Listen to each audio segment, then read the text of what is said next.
Perhaps we need some outside universal threat to make us recognize this common bound. I occasionally think how quickly our differences worldwide would vanish if we were facing an alien threat from outside this world.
Good evening and welcome to Spaced Out Radio tonight. My name is Dave Scott. We appreciate you tuning us on in as we prepare for Martin Willis from Podcast UFO. He's one of the great ones in our field. We're going to get into a good discussion with him coming up momentarily. But first, let us say hello to each and every one of you, including T-Bone in the gold medal position and B with a silver, Tim Mothman and his goatee sharing a bronze medal. Kitty Caddywhack and Race Fan. How you doing? T-Bone, thank you for gifting a membership right off the bat. Oh, you're a member for 9 months. Right on. All right. Thunderhead, how you doing? Dispatch Center, welcome to SOR Chat. Mel WD-40 is here lubing us up for tonight's show because literally Martin said, I am not doing this show unless I'm lubed up. So Mel is over there lubing Martin up as we speak. Thank you, Mel. Don't forget to give yourself a little shot, okay? Shane Gord, how you doing tonight? As we continue on with our roll call. Up next, we have Road Flare. We have Podcast UFO. That's Martin right there. Little Cam, a member for 7 months. Right on. Thank you, guys. Michael Morris, how you doing, attorney at large? Frankie B, how you doing? Thank you for coming on in. Scrolling on down, we have up next Mama Catherine. There she is. Mwah. I love you, my dear. Hope you're having a great night. It's game night, if you can't tell. It's game night. We're up 4-1 going into the third. Yeah, we're through 2 periods here. This is do or die for us. So I'm doing a couple of things at once here. Stephanie Kenny Blankenship is here. Stephanie will be signing autographs after the show. Line up to the left of the studio, if you don't mind, to the left of the studio. Necessary Dialogue and Luscious Jewels. Good to have you both here. As we scroll on down and say hello to John Jackson. How you doing, buddy? Nice to have you back. Jennifer Beveridge, nice to see you. How was Hawaii? And I saw your pictures. You look like you were having a fun time. Let's just be honest. How could you not? Moving on down, Carol Amario, thank you for joining us. And who is next on our list? Well, let's take a quick look here. Still scrolling. I'm literally still scrolling. There's a good conversation going on here. And there's T-Bone. Thomas Rock, how you doing? Nice to see you. And Doug Shelby is here. The Doug Shelby has arrived, which means we can officially start this show. Jay Truth is here. Jay will be signing autographs after the show as well. Line up to the right of the studio, if you don't mind, to the right of the studio. All right. Algaray over on Twitch has joined us just out of the gym after literally, you're not going to believe this.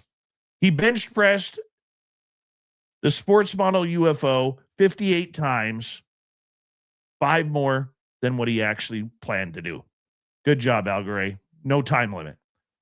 Mr. Cowley, how you doing? Integrationing, nice to see you.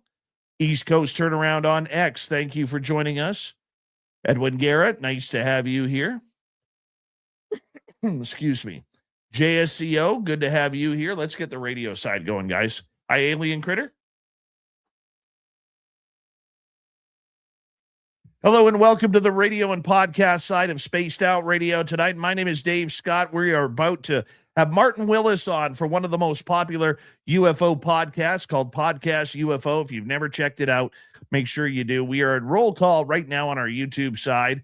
And we say thank you to T-Bone for gifting 5 memberships. W. Decker, Area 54, how you doing? TCR, thanks for coming on in. Hi there, Jose Sanchez.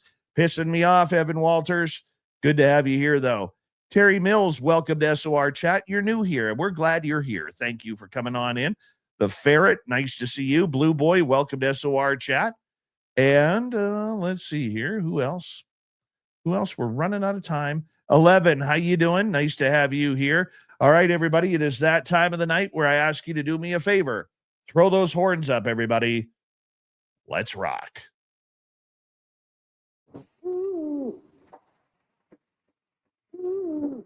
Are you ready to hear your mystic voice of the night? It's time to wake up. He's here. Be quiet. He's ready for you to listen. Let's point our ears towards the little cabin nose. We're together.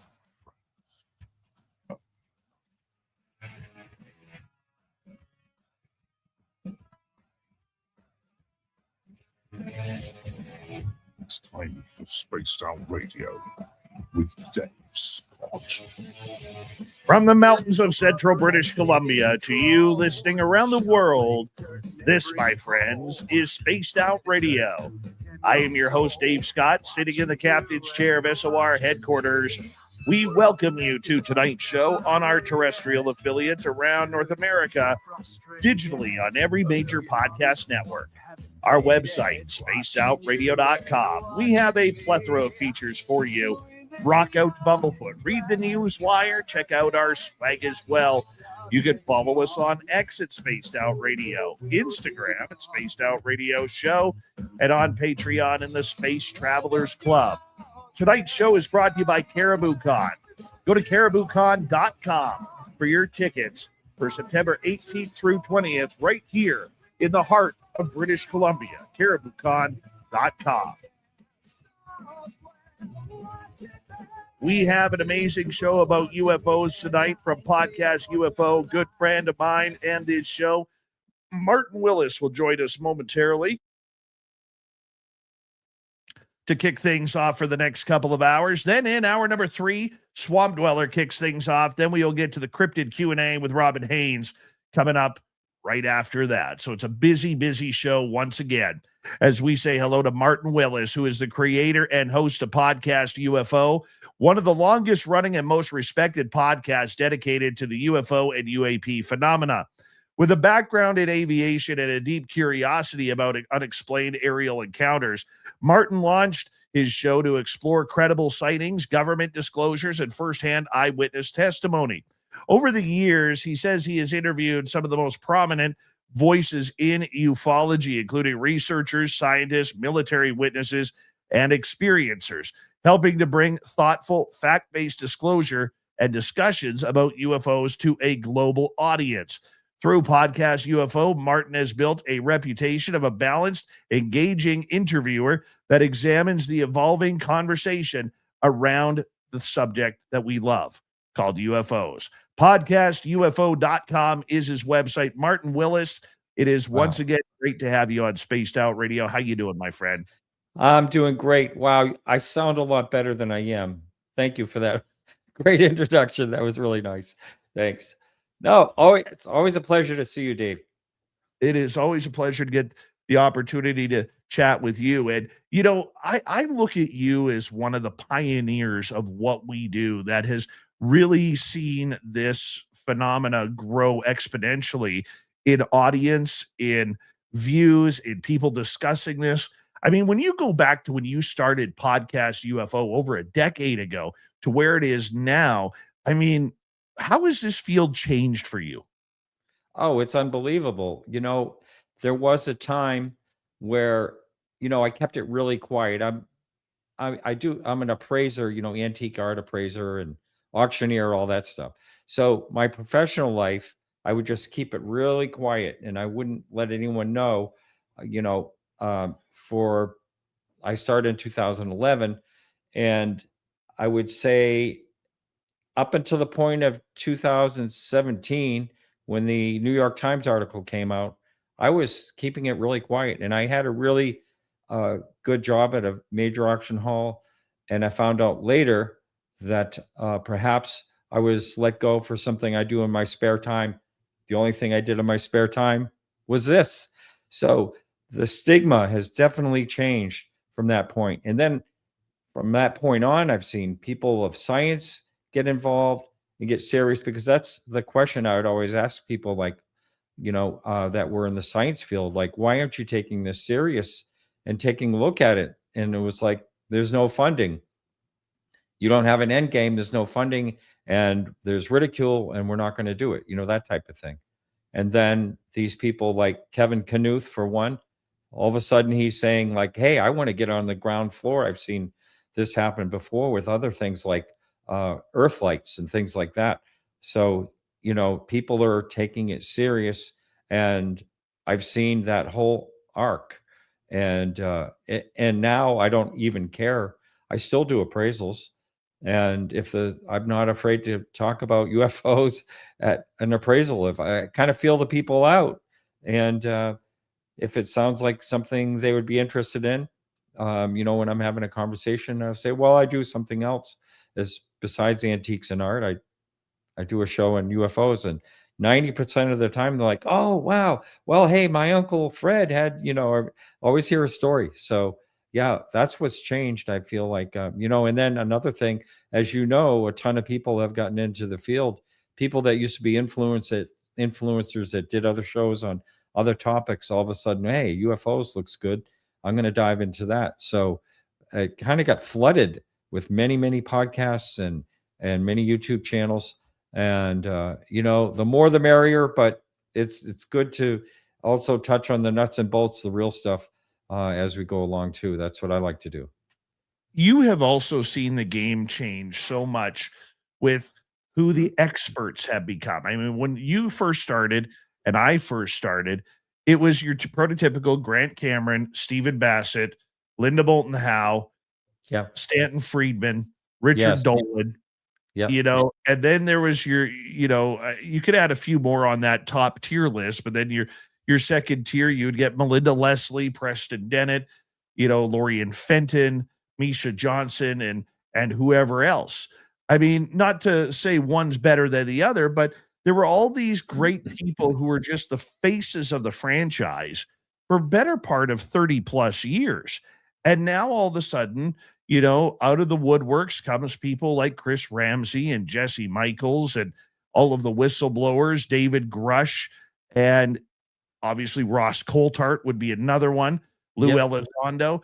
I mean, just the way the faces have changed so abruptly in this field, that has got to be hard when you're booking a show. I think because of the longevity, when I can say that I've had, 745 shows on UFOs, it's actually more than that. There's a lot of A and B shows, but still, when I can say that, I think it's fairly easy, but there are people, for instance, Alex Dietrich, I've had Lou Elizondo completely introduce me to her. Here's the email address. Here's this, Martin's great. Go ahead on the show, blah, blah, blah. That won't come on my show, so it's still a little tough like that. And so I'm on my way to Contact in the Desert in a few weeks. And Diana Pasulka has been on my show, and then she was going to come back. And every time it came to the time when she was coming on, she said, well, I have, the school stuff to do, test results, tests for students and stuff like that. So anyway, she kept pushing it off and pushing it off.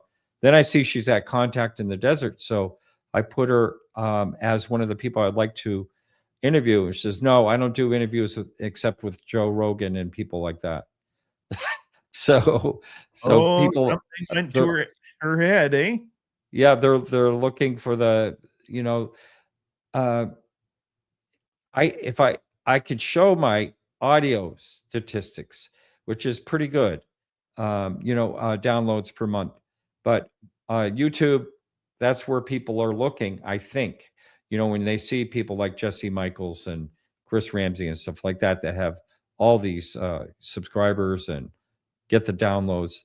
So I can kind of see, why they go for that. It looks like someone much more popular, gives them credibility, I suppose. I don't know what it is, but anyway, that's the way that goes. I remember asking Jeremy Corbell one day on this show when he did his Bob Lazar documentary, which I thought was really entertaining and well done. Okay. And there was a big rigmarole that he went on this YouTube channel, Secure Team 10, which had about 2.6 million subscribers back then. I remember that. And this guy who couldn't tell a UFO from a hockey puck, okay, got an exclusive interview. And I remember asking Jeremy, like, you could have put Bob with a hell of a lot more credible people than a channel that is known for putting up fake UFOs. And he says, Dave, I understand. He goes, but the power of social media and 2.6 million subscribers says it's more important for my movie to go there than somewhere else. And I couldn't argue with that. I didn't like the answer, but I couldn't argue with it from a business standpoint because it just makes sense, Martin. Yeah. Yeah, that's right. And I remember contacting Jeremy and I said, hey, Jeremy, and I've got the text to prove it. I said, you had Bob Lazar's mother right there. Why didn't you ask her about how she felt about her son going to MIT? Why didn't you ask her that question? And so he writes me back, oh, because I couldn't ask any personal things. It's like, huh? So anyway, he never went to MIT. Spoiler alert. Well, that story will still be argued about for years, absolute years. But do you think? I'll throw this. Wait a minute. Do you mind if I just stop on that for 1 second? Because I don't want your listeners to think I'm just saying that like an empty phrase. So I've done a lot of research in Bob Lazar, and I have someone very close to me whose daughter works in the archives in MIT, and she can do these deep, deep searches for anything further than a government could do, say, especially back in the 1980s. And there was never a Lazar there. So that's one. And my other point is, people don't ever talk about this, but Bob Lazar was at a conference where he was taking questions, and someone asked him, hey, what square is right outside of MIT? Now, if you went to MIT to go to lunch, you would know that it's Kendall Square. Everyone knows the square is right there at the entrance, and you have to go out. And he said, I don't remember. I can't remember. And so that was just a telltale sign that he had never been to MIT, and nobody talks about it.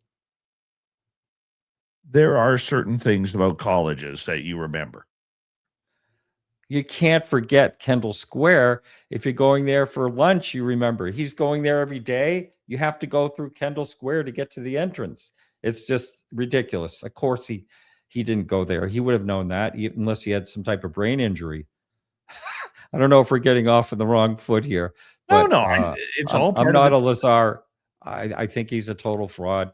And, I may get some people really hate me on that, but I've talked to Luigi about that, who just made the film. And I don't know, we're going to meet up and contact and discuss that. But, I'm not just saying that.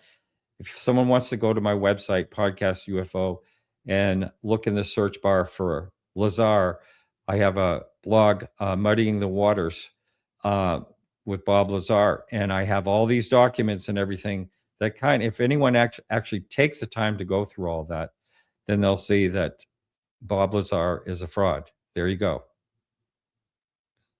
I don't know. You know what? I think my want of him being real. Yeah, we all want. That's how I start my blog. I wanted it to be real. That's how I will say this. I have a source that is very, very tied into Area 51. and he has not proven it yet. And Lazar is. Do you remember what movie was that? Was it Joe Dirt that? You don't want to be like Joe Dirt, or you don't want to get dirted, or whatever it was, the saying, the movie where every time it was considered an insult. That's what it's like at Area 51, apparently, is, hey, you keep quiet. You don't want to be Lazard now, do you? Right? Like, it's a catchphrase. Yeah. Oh, well. So, yeah. Either way, you know what? One day it will come out. The full truth always does. And we kind of go from there. Well, you know who Eyes on Cinema is? I'm sorry? Eyes on Cinema, YouTube. Have you ever heard of them? They have great vintage UFO movies. It was up 2 or 3 times, and then it was demonetized and booted off because it was copyright material. And so now he's doing it, and he says this is for education purposes. So Eyes on Cinema is a great YouTube channel for all these really great vintage UFO videos that you never see anywhere. And he put together recently Bob Lazar basically contradicting himself over and over and over again. And for the people that say he never changed anything he ever said, first of all, he said, no, I never got a chance to go underneath. These are his own words in interviews. Never got a chance to see the bottom, the underside of the craft, the sports model, whatever. Never got to. Next time he says, yeah, well, and I was under it. You'd think that it would be, it was floating above me. You'd think that it would be squishing me down, but it's not. And then it has these projecting things coming out of the bottom. So he contradicts himself over and over again. For all those people that say he never changes his word, all you got to do is look at it. All you got to do is look into it. But we don't have to say this is a negative topic. I'm sorry. No. I started to show out like this. I think I think it's a great start. I mean, a little bit of controversy, a little bit of salt and pepper on a sandwich usually spices it up a little bit. So, well, I hope no one's leaving just because I'm talking this way. So hang in there, everyone. It'll get better, I hope. Speaking of frauds, no. Oh, this is such a bad transition. Dave, how did you put your foot in the mouth with this one?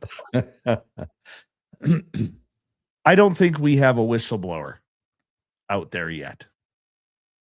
Oh, a genuine whistleblower. What is your thoughts on this? Because I am really struggling with this whole UFO whistleblower gig. Well, when I was in the room when David Grush was in Washington, D.C. at the hearing, I made it in the room. So I was sitting there, and I felt it was a historic thing. But I remember feeling like it was so amazing and all that. I got to meet him and everything too that day. And then hearing all the people that had been at it a long time. Well, this is all great, but this is, there's no receipts here. We need to see more. And then if you talk to someone, well, I probably shouldn't say his name, but he basically says that, I'm trying to think who he says that, all this starts with one person. And I'll think of the name in a second here, but all these stories, whatever. But, so I think that David Grush had been told things. I don't know exactly what he's seen with his own eyes. That's the thing. And then he could be used. Any of these people could be used as disinformation to get it out there to make them look, like they're crazy and not credible. So, but I think there's been some interesting people talking. I went to 2 hearings, and the third one that I missed, I thought there was actually some really good people. Jeff Nuttacelli, I think one of the people there. I thought George Knapp did a really good job there. And, I've kind of gone back and forth with George that he'll never talk to me again too, because, I told him that I know that he's very well vested in Bob Lazar and that he probably really knows that he's not, the real deal. And so George won't talk to me again. I understand that. But I thought George did a good job, and I'm like anything else. When someone does something good, even if it's someone in politics that I don't agree with, I'll always say, wow, that was a good thing. And I thought George did a very good job there.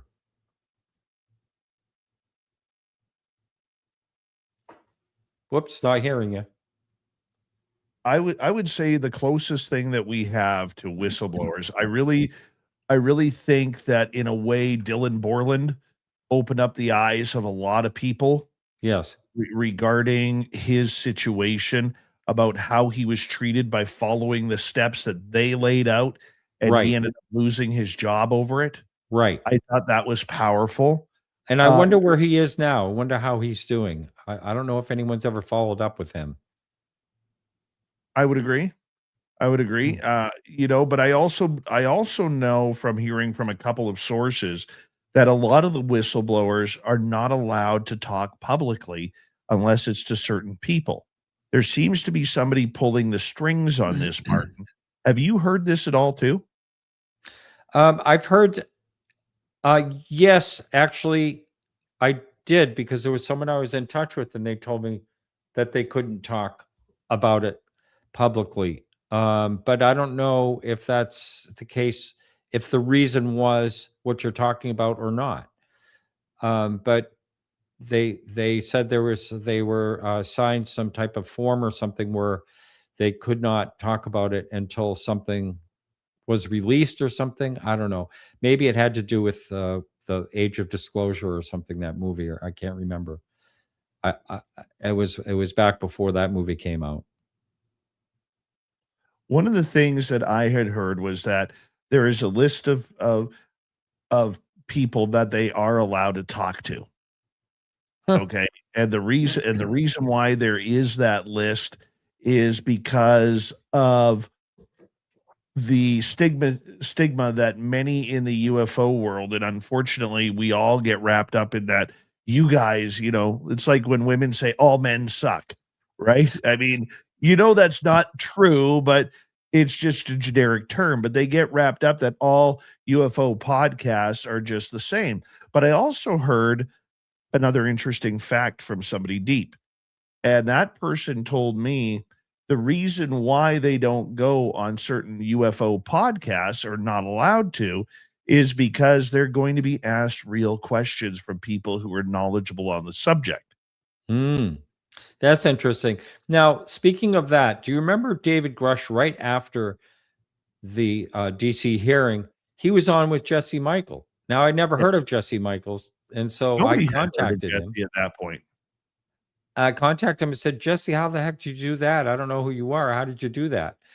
And he said at that time, he said, well, I'll tell you more about it or whatever. And then he totally ignored me from that point on. But anyway, that was surprising to me, and how that ever happened, because he had not done one single show on the UFO topic ahead of that, as far as I know. And next thing you know, he's sitting in some lounge chair outside talking with David Rush. It's like, whoa, how did that happen? And David, to his credit, has not done a lot of that. I think that's a good thing for someone like him, because, you can people can get an attitude about, okay, you're just out there for the popularity or the money or whatever it is. And by the way, there's no real money in it, but I think that helps the credibility to not really do any shows after something like that. Well, I mean, we're going to get into a little bit more whistleblowers. We're going to get into the missing scientists and that weird story, the way that this whole phenomena is taking off in the mainstream media. Martin Willis is our guest tonight on Spaced Out Radio. He has one of the best UFO podcasts in the world called Podcast UFO. His website is podcastufo.com. So make sure you check it on out. Sign up for his YouTube channel. Download his shows. It all helps. We'll be right back.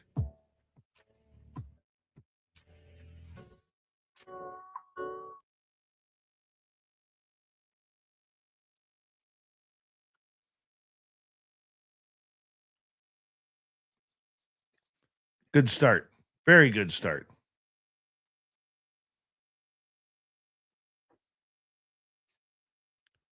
Oh, we can talk now. Okay. So it's just during the time. Yeah, it's just during the Limit. music time, and then I'll I got it. wait 5 seconds, and then we're clear.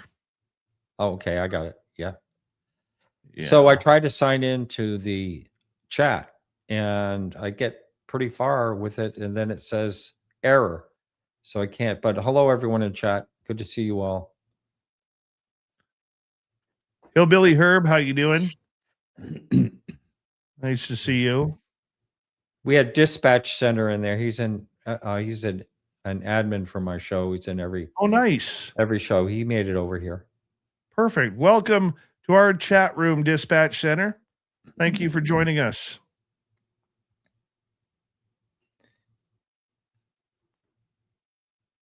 Hal Puthoff. That's the person I was thinking of. Halens Putoffens. Well, Hal Puthoff, supposedly, one person told me that all the crash retrieval stories began with him. And I don't know if that's, I can't nail that down. Too. Have you heard it? Yeah. Yeah. Interesting. Both him and Sammy Van are a lot more connected to what people think. So, right.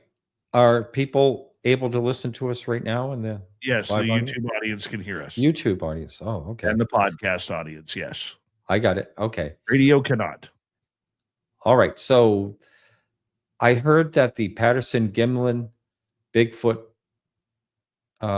was proven a hoax. Have you heard anything about that from the Sun? Well, what happened was a video came out of a gentleman named Bill. Starts with an H. It's like a Finnish name, Hellenius or Hieronymus or something like that. And apparently he had a Bigfoot costume, and they were filming him trying to do a Bigfoot documentary, Patterson and Gimlin. But that was in Yakima, Washington, when they actually had the sighting of Patty in Bluff Creek. They were going down to the riverbed to film again, but all of a sudden Patty walks out. The real Bigfoot. The real Bigfoot walks out. And Bob Hieronymus. Yes. Yeah, Hieronymus or something like that. Hieronymus, that's it. Yeah. And so apparently they've got this shot of Hieronymus saying that he was the Bigfoot all along. But you know what? If you look at the suit that he was wearing for the Yakima footage and compare that to what we saw at Bluff Creek, it's two different. Like, that's like going from like a Target or a Walmart costume, and then going to one of those haunted Halloween stores and getting the, $2,000 costume. You know what I'm saying? And one of the things was the anatomical movement did not match a human. I mean, there were people that spent a lot of time, frame by frame, and showing where the joints did not line up with the normal human. So, and no offense, we look at this in a 2020s mindset. Okay. Going back to the era of 1967, which was still an extremely conservative America, nobody's sewing a pair of tits on that outfit. Okay. Sorry. I hate to be rude. I hate to be blunt. Nobody is sewing boobs on the outfit. Okay. It's just the way it is. Oh, that's pretty funny. But yeah, interesting. All right, guys, just so everybody knows, third period, Edmonton is leading Anaheim 4-1 with 13 minutes to go in the third. The Oilers are down 3-1, the opening round series of the NHL playoffs. Barrett, thank you for joining our membership. Appreciate you. Thank you. As you can see, I'm kind of decked out in my colors here.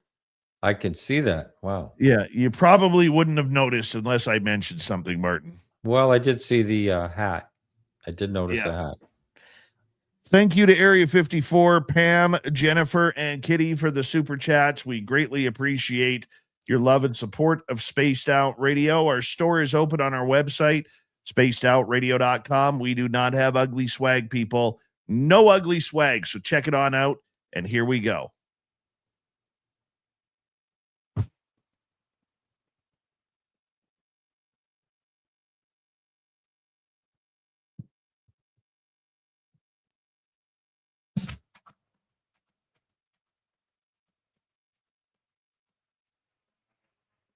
All right, we are into the second half hour of Spaced Out Radio. My name is Dave Scott.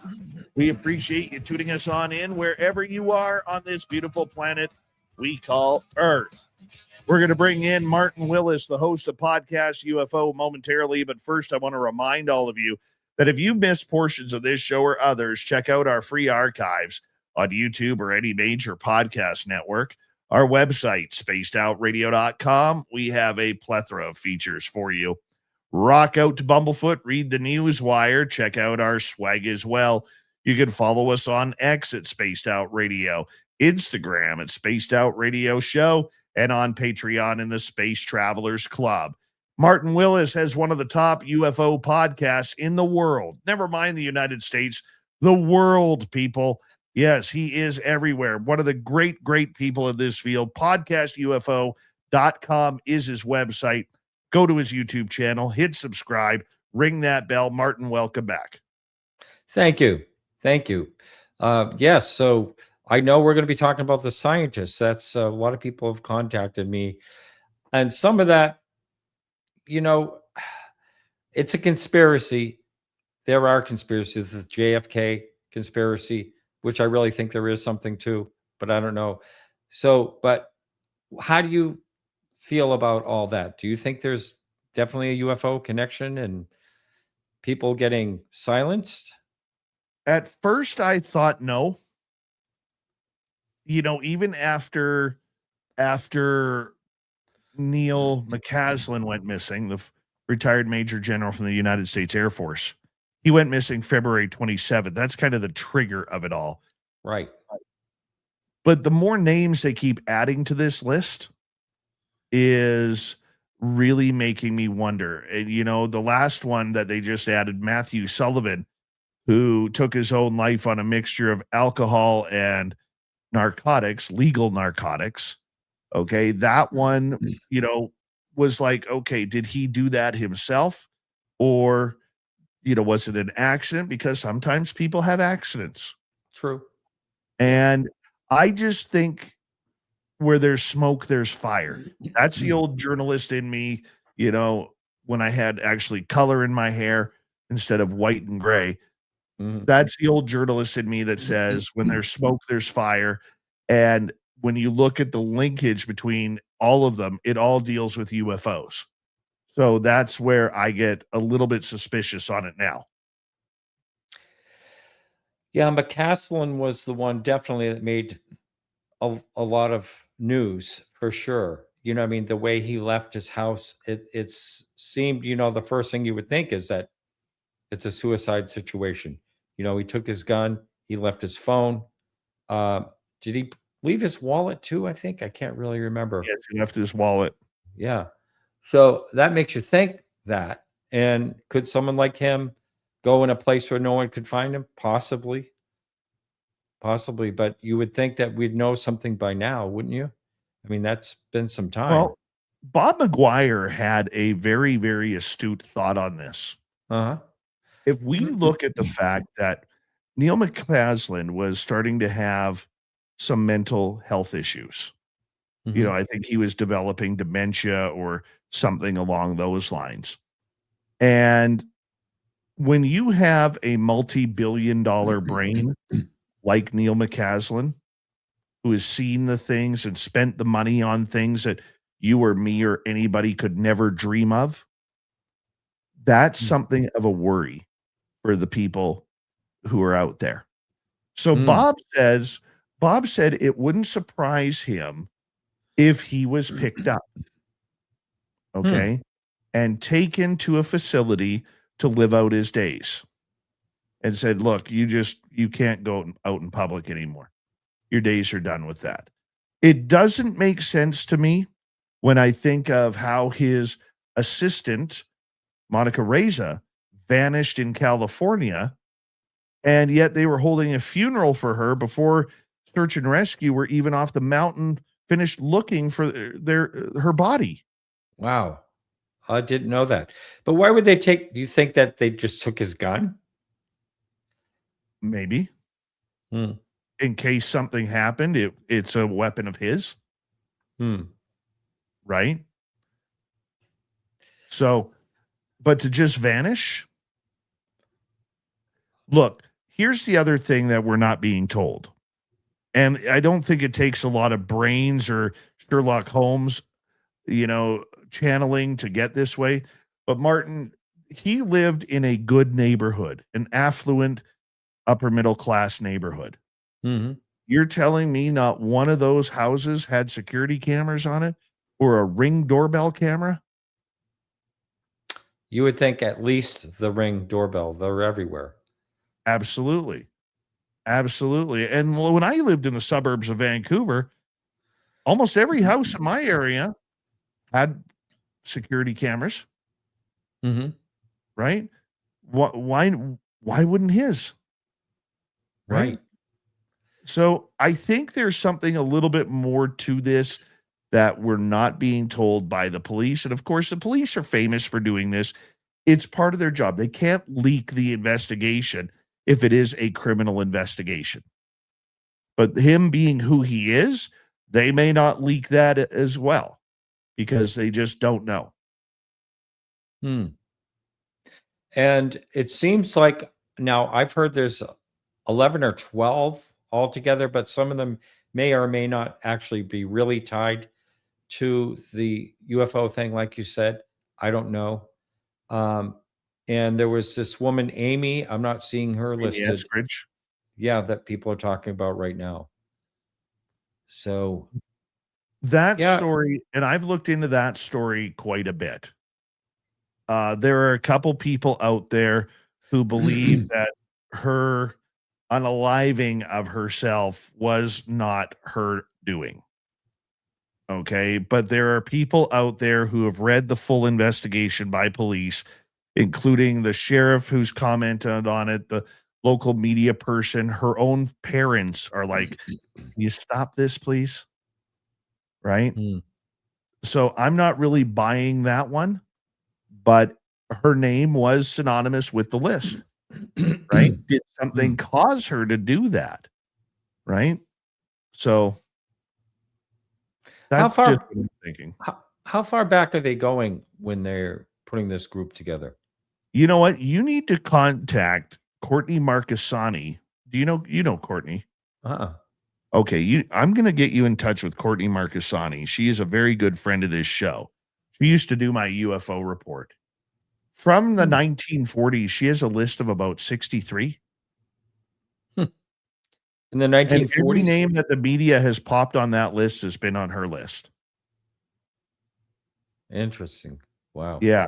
She is a fantastic interview too. So you definitely need to get her on your show. Sure. Yeah. Yeah. I'm not sure what's going on with that. And like you said, whether we'll ever know or not, and a lot of these people are missing, just plain missing, which is kind of bizarre. And then of course there's the people that are dead by various means. And are they tying the MIT situation where the guy was shot on his porch? Is that one of the people? Yes. That's another one. Maybe who knew Bob Lazar? Maybe. I don't know. That could be it. Maybe. But yeah, there's been a number of them since I believe 2021, 2022 that have, come to suspicious disappearances or death. It's been crazy. And I don't like to go down the conspiracy road, but I'll ask you this question. Do you think with somebody like Tim Burchett and Eric Burleson coming out saying that these people had testified or were planning to testify, do you think that adds credence that maybe they were put in this situation because of UFOs and what they knew? Well, I know that the one that recently you just mentioned that he had prescription narcotics and alcohol and died. That one in particular, I thought they said he was going to be a whistleblower in 2024 and was not at the hearing. So I don't know if he was going to be projected again as being a whistleblower or not. What's the information you know on that? Same thing that everybody has been reading on it, that he apparently saw things. He was somebody who actually was a first person research. I don't want to call him a researcher, but he was in the Big Boys and Girls Club. Mm-hmm. And he was about to come out about it. He was probably going to name names, and he was going to name locations. And then all of a sudden he is found deceased 2 weeks before he's supposed to do that. Oh, before. Okay. Well, did I read it wrong? I thought I heard that it was back in 2024 that he was going to. Yes. But he was going to, they reestablished that he was going to just a few weeks ago or something. No. It's come out that his name has been added on the list because he was going to be doing this. And then, they're wondering if he, this was under suspicion or suspicious circumstances, right? Oh, I see. When I was trying to join your chat earlier, now it's telling me I can stream this to my own audience. Well, there you go. There you go. Put it on out. Just do that. Maybe. Why not? Okay. All right. Why not? All right, so here we go. Let's see what happens. What do you think while you're doing that? What do you think about people like Tim Burchett or Burchett? I apologize, coming out and basically saying that if the public knew what he knew, they would bring hellfire to this world. And, then David Grush coming out just recently saying that this is going to be a big problem for a lot of people when they find out the truth. What do you think about these? I don't want to call them veiled threats, but just these nuances that we could be in trouble if the truth comes out. Yeah. A lot of people have said similar things, but Burchett said something along the lines like, information he received in a skiff, like he felt like it was like people wouldn't be able to sleep at night or something like that. I did watch him say that. Are you asking basically, do I think there's credence to what he's saying? Yeah. It's possible he was told something. So it's very possible, but it's hard to know, and it's frustrating to, us, as far as we just don't get the full information. And I don't know if that's ever going to happen. People always ask me about disclosure, what I think we're going to see it. And I really don't know. I've kind of given up hope for that. But as far as, my future, whether I'll ever know or not. Okay. I'm trying this out. See if it's streaming. It might be. Say hi to everyone over on my channel.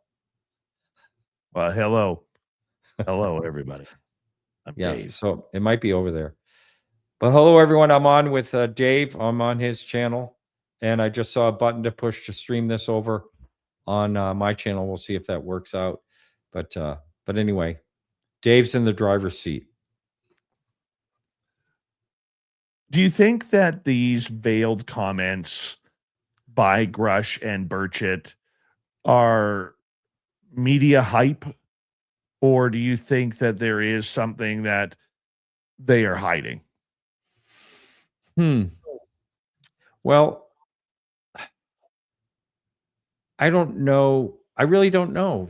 I can't tell you, because, I want to believe that David Grush is being sincere.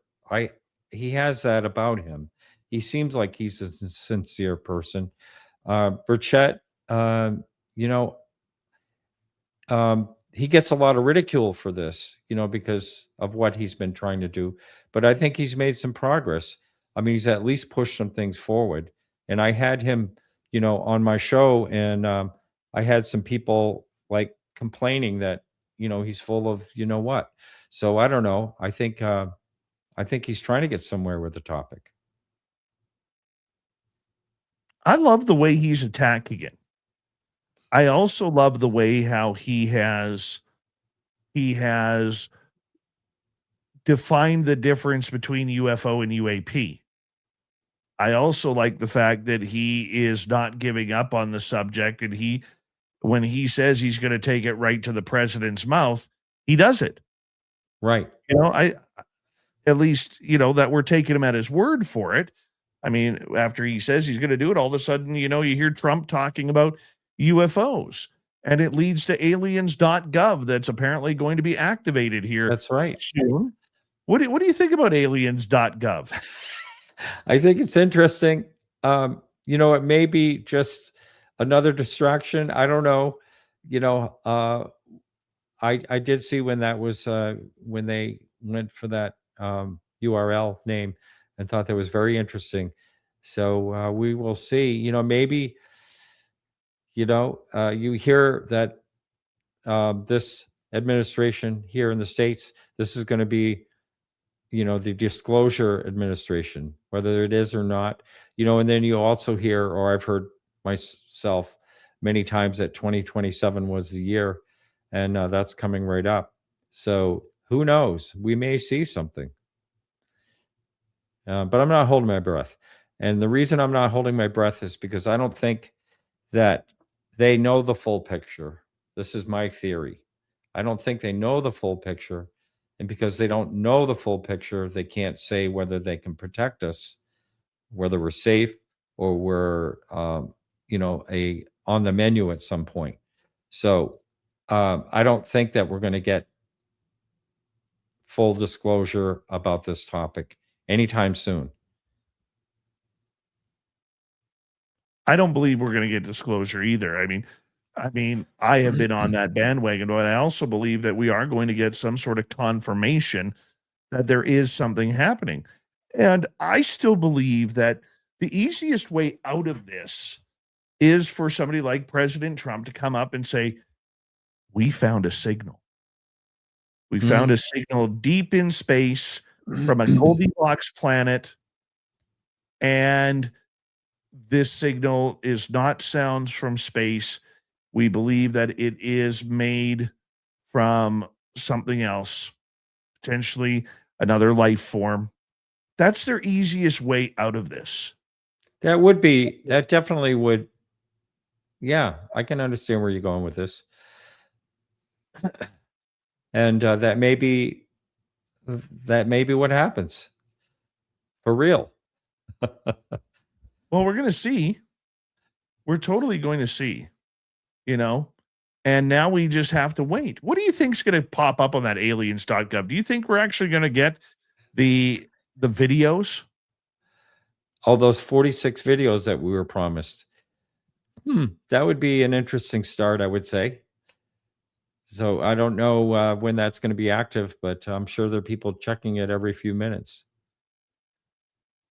I'm sure there is. I mean, it'll hit X before you and I even know it's actually happening. But I mean, everything seems to. But do you think then, when you look at the depth of this subject with your experience, do you think that we're going to get all 46 videos, or do you think we're going to get a couple of grainy photos of, you know, from bad camera optics from a helicopter or a jet fighter, like we normally seem to get? That's what I think. I don't think we're going to get all 46. I think it's going to be selective. You know, and probably, you know, like at, I'm trying to remember when it was it the hearing where, yes, it was one of the hearings, the third hearing, where they showed basically the balloon. And it's like, you know, it was a Mylar balloon. And it's like, come on, you know, you got better stuff than that. And and that other one, the last hearing where they had the missile, hit the balloon, that type of thing. So I know some people think that's a real UFO and all that, but people that really study that say it was some type of, flexible target or something like that. So I don't know if that's ever really been proven one way or the other. Well, we're still waiting for confirmation on what was shot down with the weather balloons from China. Right. Which I was right underneath, by the way. I don't know if I ever told you that. Saying that. You got to tell that story. Yeah. Well, okay. So the Chinese balloon, I heard about it, and it was in the Midwest. And then Donna and I went on a music cruise. So we're out in the Caribbean, and we came back and we were looking at real estate in different places. And then we drove up to Myrtle Beach. Didn't really like it that much, by the way. But we drove up, no offense to anyone that lives there. I love it, actually. So anyway, we drive up there, and the real estate agent pulls us up to a house. And we get out of the car, and the real estate agent says, well, there's a Chinese balloon up there. And I look up, I says, yeah, that looks just like it. He goes, no, it isn't. And just then we saw the fighter jet come right at it. I had my camera out and watched the missile and watched it pop. And watching it float down it took a long time. I think it was 65,000 feet or something like that. And you could see the solar panels like twinkling in the sunlight as it was coming down. And so that was pretty amazing. I mean, what are the odds of that? And so Donna's saying, Martin does a show on UFOs. And the guy's like, huh? But it was, and then I put it on Twitter, and I was contacted by NPR, and they said they interviewed a bunch of people, but they only put my story in, which I thought was kind of cool. But yeah, that was fun to be there at that time. Did they put you in as a podcast host, or did they put you in? Oh man, I pushed it. I said, by the way, I do a show on UFOs, and I just happened to be there. And nope, there was no mention of it. Just that I was just someone getting out of the car in Myrtle Beach. So. That would have been incredible. We have about 2 minutes to go before we have to go to break at the top of the hour from podcastufo.com. Martin Willis is here tonight on Spaced Out Radio. Do you think we have non-human intelligence here? I think it's actually possible, but it doesn't necessarily mean that it's coming from somewhere else. How do you like that? Maybe another dimension. I mean, it may not be extraterrestrial, but I think that it's possible. But I'm only saying it's possible. I'm not saying I believe it. So I'm just trying to keep an open mind to it. So do you think that they are here visiting us or living among us? I think that, the question that Lou Elizondo said, at least on my show, and I know he said it on others, what if we're not the top of the food chain here? What if there's something that's been here all along with a higher intelligence? And, think of all the ways we detect things around us all the time. Perhaps something's here that we can't detect and comes in and out. I don't know. Is it another dimension? I don't really know. But I'm open to all the theories of the possibilities. What do you think will happen if people find out it's true? That particular? Yeah. Well, it certainly would have a lot of people probably pretty nervous if that were true, if they really knew for sure. But how would you prove it? That's the thing. And even if someone like a president said this is happening, they'd have to show some type of proof, because at least 50% of the Americans wouldn't believe, a president, whether it's the current one or another one, in my opinion. And on that note, we're going to get you to hold on right there. We're through 1 hour on Spaced Out Radio with Martin Willis from Podcast UFO. We'll be back in a few minutes with hour number 2. More UFO talk coming up. This is Spaced Out Radio with host Dave Scott.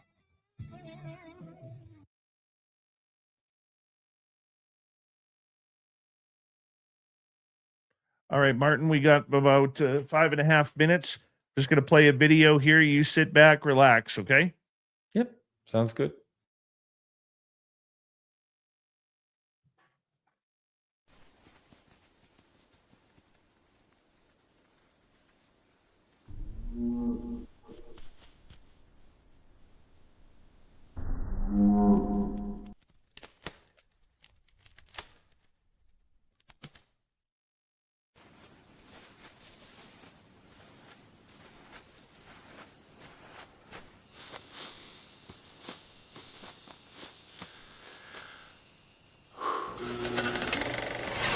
Our merch is Bigfoot approved.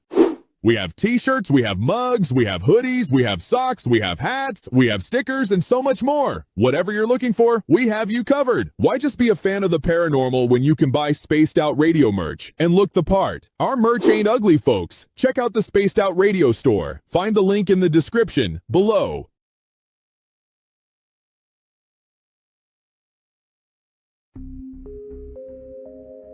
Lurking within the forested region of the 108-mile ranch, where the worlds of the normal and paranormal collide. CaribouCon is waiting for you, bringing together a panel of renowned experts in the paranormal, cryptid research, and UFO phenomena fields. Get ready for a spine-tingling weekend in the heart of British Columbia. Enjoy fascinating discussions, presentations, tours of local haunted areas, and skywatching. Learn from investigators, authors, and enthusiasts who explore everything from ghost hunting techniques to sightings of Sasquatch and beyond. Whether you're a seasoned paranormal researcher or just love a good spooky story, this is your chance to connect with fellow enthusiasts in one of BC's most mysterious areas. Tickets are on sale now. Grab yours before they're gone. Visit cariboucon.com for details, tickets, and updates. Are you ready to dive into the weird and wonderful world of cryptids, cartoons, and chaos? Meet Dirty Filth, Spaced Out Radio's resident cartoonist and master of the mysterious. Every Saturday at 2 p.m. Pacific, join him live on the Spaced Out Radio YouTube channel for Cryptid Cartoons with Dirty Filth, a hilarious hour where he sketches bizarre beasts, shares mind-bending stories, and battles his mischievous cats.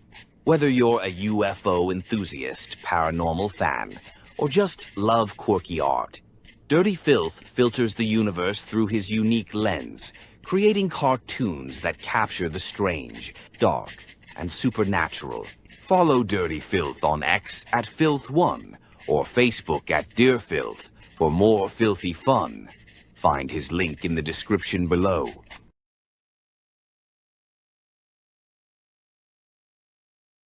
Spaced Out Radio wants to hear from you.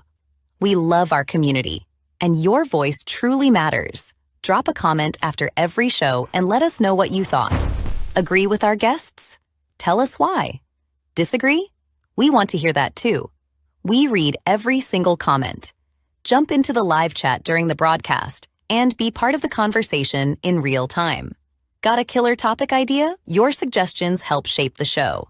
And if you want to take it even further, join our Patreon for bonus content and direct feedback opportunities with Dave and the team. This is your show as much as it is ours. Whether you're a longtime listener or brand new, we want your thoughts, your questions, and your ideas. And let's keep building this incredible community together. Spaced Out Radio, where the conversation never ends. What are you waiting for? We're listening.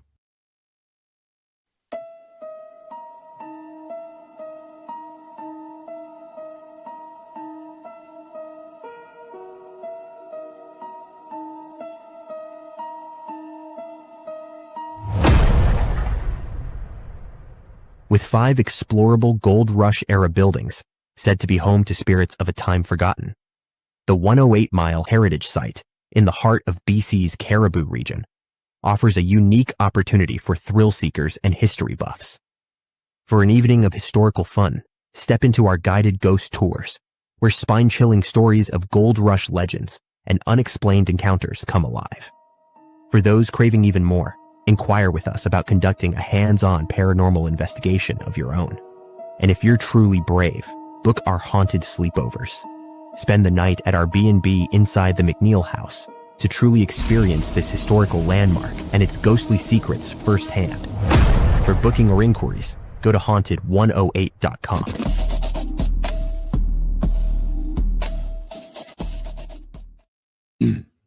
All right, we got Martin, we got Dave, and we're kind of having a few things going on and hanging on out.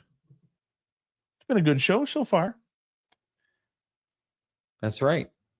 And I just found out that I can, now that I'm linked and streaming over on my own channel, I can actually comment. And I want to say hi. I just said hi to everybody in the chat. So, yes. If you haven't already, give us a thumbs up. It helps with our algorithms. We're trying for 125 tonight. 125. Here we go. Nice. Hour 2.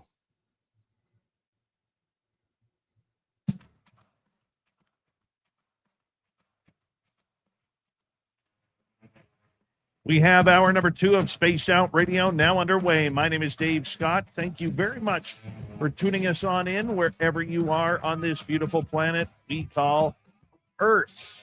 We'll get back to Martin Willis from Podcast UFO momentarily, but first, we want to say hello to all of you listening in on our terrestrial affiliates around North America, digitally on every major podcast network.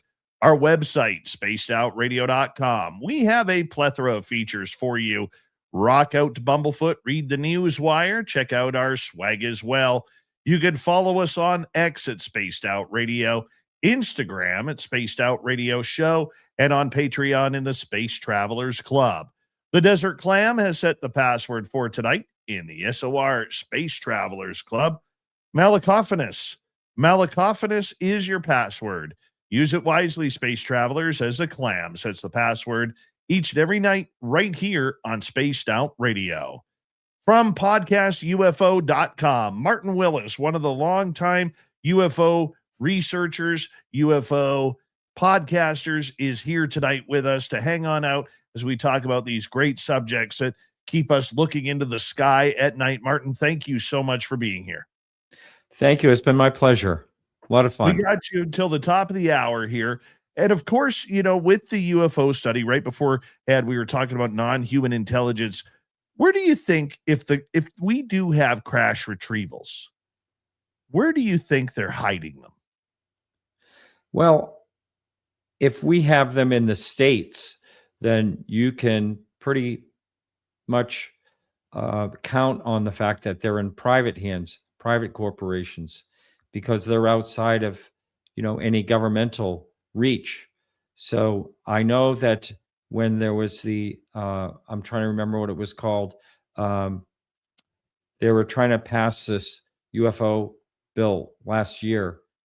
The Schumer Rounds bill. That's it. Rounds. Yes. Thank you. So the Schumer rounds, in that they had this eminent domain over these things that they were going to put out to all these private corporations that could have something like this type of technology. And so that was dead in the water. There's no way that was going to get passed. So, you know, I mean, just if you just picture it logically, if you have something that could be worth an infinite amount of money, if you can figure it out, if you happen to have it, would you give that up? By no means. And these corporations have a lot of power. They have a lot of power for, you know, who they donate to for the next campaign, all this stuff. So, you know, the way our system is breeds corruption, really, basically. I mean, that's really the bottom line. The lobbying system and all that. Lobbying is good. It's good for when people really need it, but not for corporations to make lots and lots of money. You know, that's where it's been misused. So I don't know, but I imagine it's in private corporations. Do you think then that if that is the case, where the corporations, whether it's Lockheed Martin or any other defense company, is out there doing their thing, trying to lead us astray, so to speak, do you think that they are the ones who are really calling the shots on this subject, or do you think there is some sort of shadow government out there that might be doing that?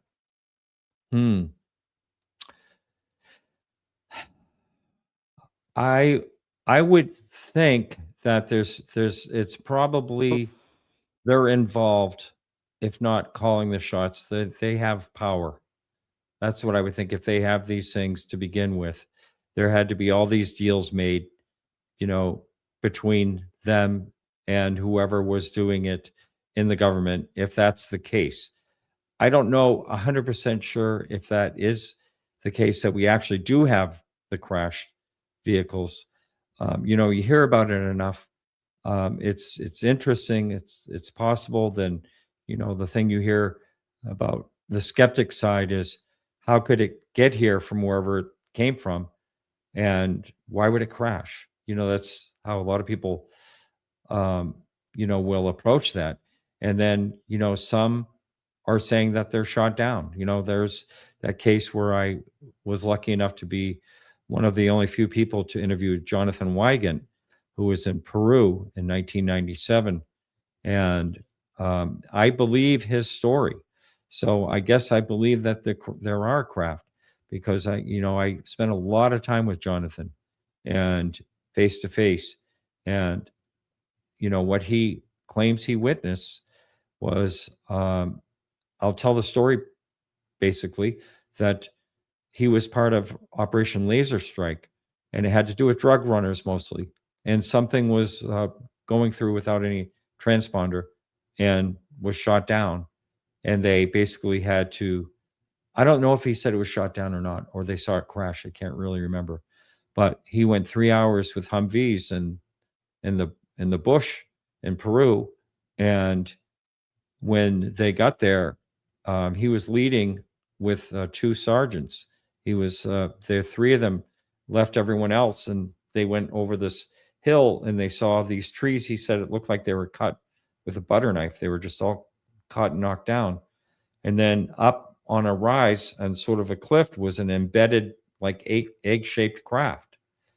So, and the things he described, and he was absolutely traumatized talking about this. I mean, this was no BS. I really do believe his story. He walks up to the craft, and it's changing colors, like in the rainbow, sort of the chemical rainbow. He explained it's like when you're washing your car and you see the bubbles and the different colors going through it. And the whole craft was changing colors like this. And there was liquid draining out of it. And the liquid was also changing colors as it was dripping down. And he got some on him. And when he was climbing the ridge and hanging on to the craft, he got some on him, and it took the hair off of his, hair off of his skin. And then his camouflage all like disintegrated in a couple of days.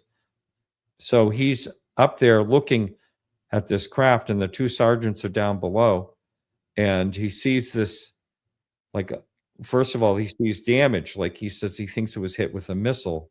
I can't remember, a Raptor missile, I think he said. The way it had the damage, he's seen other craft, fighter jets that had been hit by those things, and he saw what it looked like. He said it looked just like that. And so there was this like portal that was a porthole that was kind of open, and he's up where he can just about look in, and he sees a hand, like a bluish hand with 3 fingers or something like that. And then he had a hard time talking about any of this stuff. He really did. He was traumatized, totally traumatized. And he's had a lot of things happen since. And he does not look healthy either. And so he felt like whatever it was needed help, like he was like communicating. He could feel that communication. And the thing was like wedged in the rock. And all of a sudden, all these military type people showed up with American accent. They all had black fatigue, and they all had American weapons, and they took over the situation, and they treated him really poorly, threatened his life, put him in the helicopter, flew him out of there. And he is speculating that they are from the Department of Energy. So I thought that was really interesting because they would be involved in nuclear accidents, things like that. So I believe this guy's story all the way through, and he's had a lot of different weird things happen since then. He had like a Men in Black situation. He's not talked about that publicly. I couldn't get him to talk about it publicly, but he had his grandmother. He wouldn't tell his grandmother of the situation. She was a math teacher she was a professor, and she was home one day, and his car was there, and this car pulled right in and actually like hit his car that was parked in the driveway. He rode to work with a friend, and there was a knock on the door, and the grandmother was telling him the story.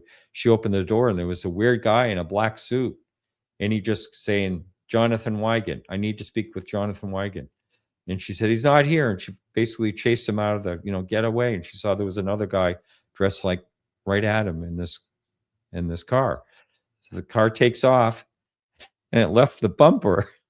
It had hit his car, left the bumper, and he took the license plate, and he gave it to a friend of his that was involved in the police department, and it was a government vehicle. I mean, it's so bizarre that it's the story, but I have to say I 100% believe him. And it's quite a story and quite a pill to swallow, but I believe this guy is telling the truth. I don't see any signs of any type of deceit. There are so many stories like that around that I just don't think everybody is trusting to come to the public anymore with it. Because of the ridicule, because of the harassment, because of government agents, or worst case scenario, your story gets on X, and you have all of those people having to deal with it. I mean, how do you look at that? Why would a person want to come out and say their story? And should they? Well, I'll tell you what, I coaxed him for over a year to get him to talk. And he connected. Someone that listened to my show knew him, and they connected me, but it took me 40 hours of talking to him on phone calls. I mean, like every few days it was a lot to get him on, and he would talk about it. But as soon as I had the camera turned on, now he liked Donna, and Donna wasn't in the room, and he said to me afterwards, "Why didn't she do the interview? Why did you tell me?" She wouldn't have normally done the interview, but still, he clammed up as soon as that camera went on, and he asked me if I could turn off the light. And then I felt like, oh man, he must feel like he's getting interrogated or something. And he finally let loose a little bit, but he wouldn't go very far. So then Mike Herrera and I were talking. He had, a very similar situation in Indonesia. And some people said that he was kind of copying Jonathan Wigand. I don't think so. But anyway, so I said, "Mike, would you be willing to come on my show if I get Jonathan back?" So I got him and Jonathan talking to each other, and Jonathan was comfortable. And so I go, good. So now I rented an Airbnb up near where he lived in North Carolina. Took 4 hours to get there or whatever from where I am this time of year in South Carolina. So we get up there, Airbnb, we get him whatever he wants, to make him happy or whatever. And Mike Herrera is all ready to talking about the whole situation.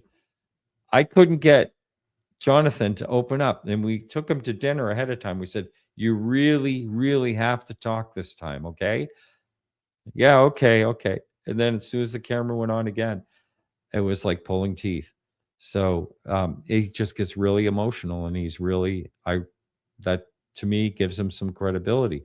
He didn't want any popularity or anything. As a matter of fact, I called him when I was at Washington, D.C., and had met David Grush that day. And some people were getting in touch with David Grush about his case, which, by the way, he did confirm that there was something that happened around that time. So anyway, so I said, yeah, David Grush, the whistleblower that's talking about, crash UFOs and all that. And he goes, who? I don't care about anyone else. I don't care about anyone in the UFO world. I don't want anything to do with it, So I'm just saying, he was not looking for any type of notoriety or fame. I just talked him into it. And I do believe that he regretted it. What do you think the biggest cover up is? Why does there seem to be so much angst regarding this subject? Well, I think it goes back to what I said earlier. I think the full picture is not out there. I don't think any part of our government has the full picture, or any other government. So because of that, how much information can you give? Can you say, oh, yes, something is happening, something is visiting? At least our government has said something along the lines where, yes, there is something happening. We don't know what it is. Maybe they know. I think they know more. I definitely think they know much more, but than the average person looking into this topic, or anyone in particular looking into this topic. But I still don't think they have the full picture, and that's why someone's going to be slamming the brakes.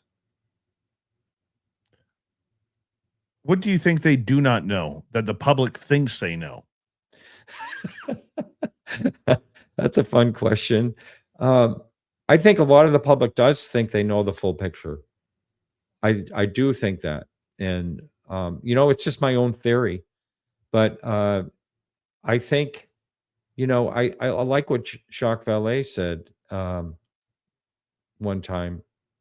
I know he said it publicly, but during a conversation I had with him, he was saying that, perhaps it's something we wouldn't understand. And I think that's very possible.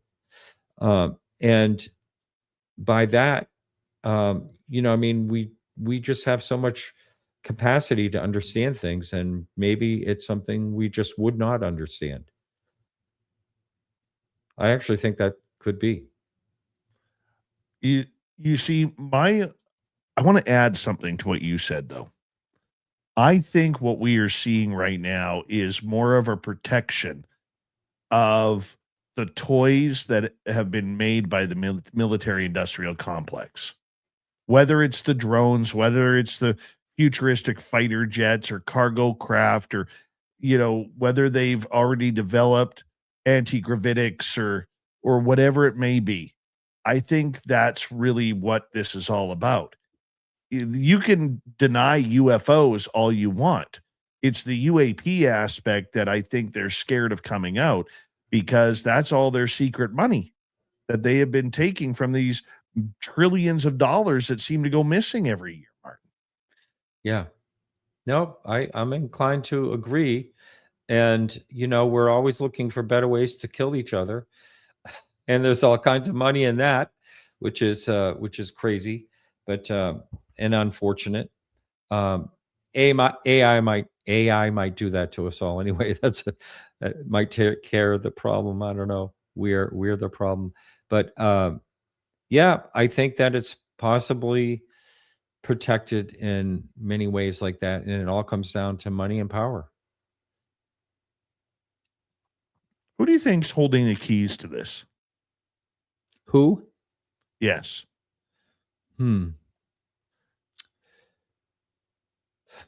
I don't think it's like one entity holding the keys. I think that there's some type of arrangement and agreements, but I don't think it's definitely like the president of the United States at any given time, or any part of the government. But I think it might be in unison, again, with, like you said, Lockheed Martin and places like that, who may have actually some type of, craft from somewhere else, whether it's another dimension, another planet, another whatever. But I don't think it's just like one person you can point to holding the keys. I really don't. Do you think then that there is this shadow government that is out there that is hiding this story? It's very possible, but how? But what role would they play other than just doing that? Whoever it is, I mean, how could you picture that as far as just like top secret and only a few people know? And what do they do with it? What's the other part of their existence? What's it all about? I often wonder that same question. Really, what is it all about? Because it just seems like we're going around in circles. Yeah. I feel that way too. I have many times since I started this, like we think, oh, this is going to happen and this solves everything. And then we take the steps backward again, like the silly Roswell slides. For those of you who have been around a while and paid attention to that coming out. And now it's the Booga sphere. And I think that's another thing that I just don't have any hope in it being anything real, especially when certain people are involved. That's all I'll say about that. Who's the certain people? You just heard me say that's all I'll say about that. I had to ask. Yeah. Well, there's a certain person in Mexico that has been kind of involved in a lot of things that have been false. I'll just put it that way. And someone that's known in America that's been involved in a lot of things too. And on the money side of this whole UFO topic. And, there's no real money in this topic unless you get really way out there and do spectacular things like certain people have done. Only a few. Okay, I'm going to play devil's advocate here for a second because there's a lot of people who will listen to that statement, Martin, and say, you're sounding a little bitter. Well, yes, I am bitter. I'm bitter of hoaxes. I don't like hoaxes at all. That they really piss me off, to be honest with you. I really think that, there's enough really great stuff that has happened and to look into. And when people muddy the waters with these hoaxes, it's just ridiculous. It just takes the whole UFO topic, we can be pointed at and laughed at, on so many occasions because of those people that do these things. And, just trying to make a buck or be famous or whatever it is. No, well, let's just deal with the real stuff that people are seeing and trying to figure out instead of creating things and causing chaos and, getting people's hopes up.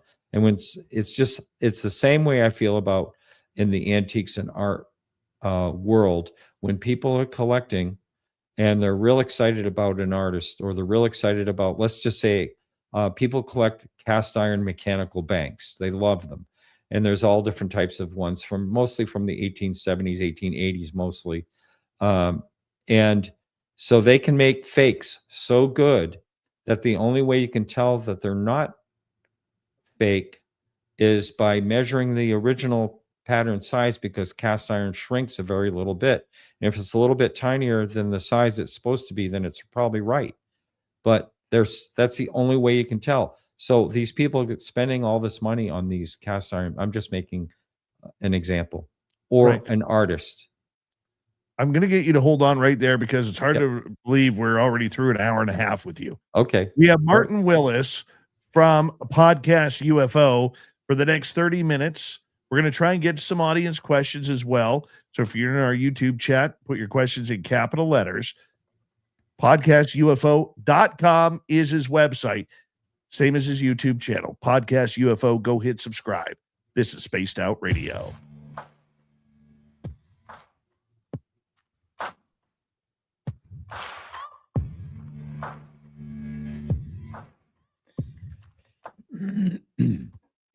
listening to Spaced Out Radio with your host, Dave Scott.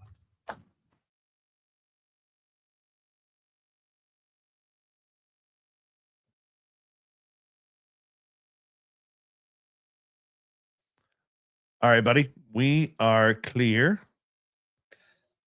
All right, clear for the YouTube side, right? Nope, just clear for the radio side.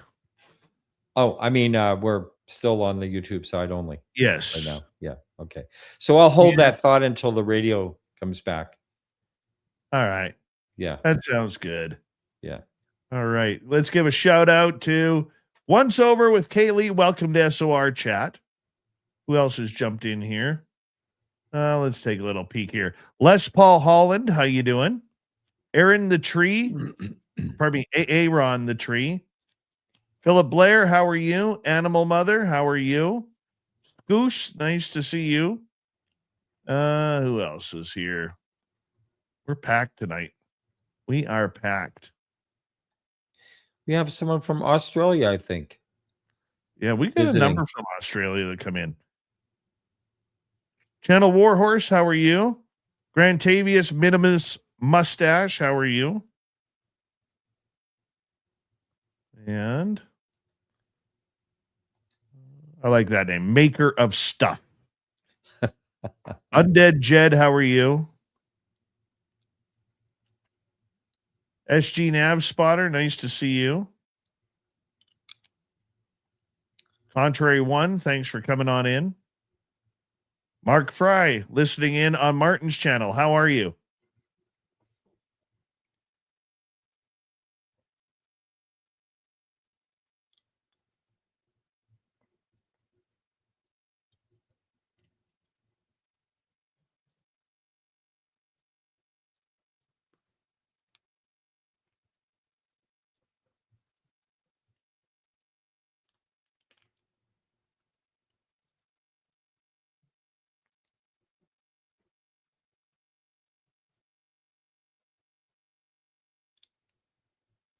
Are you speaking anywhere this year, Martin?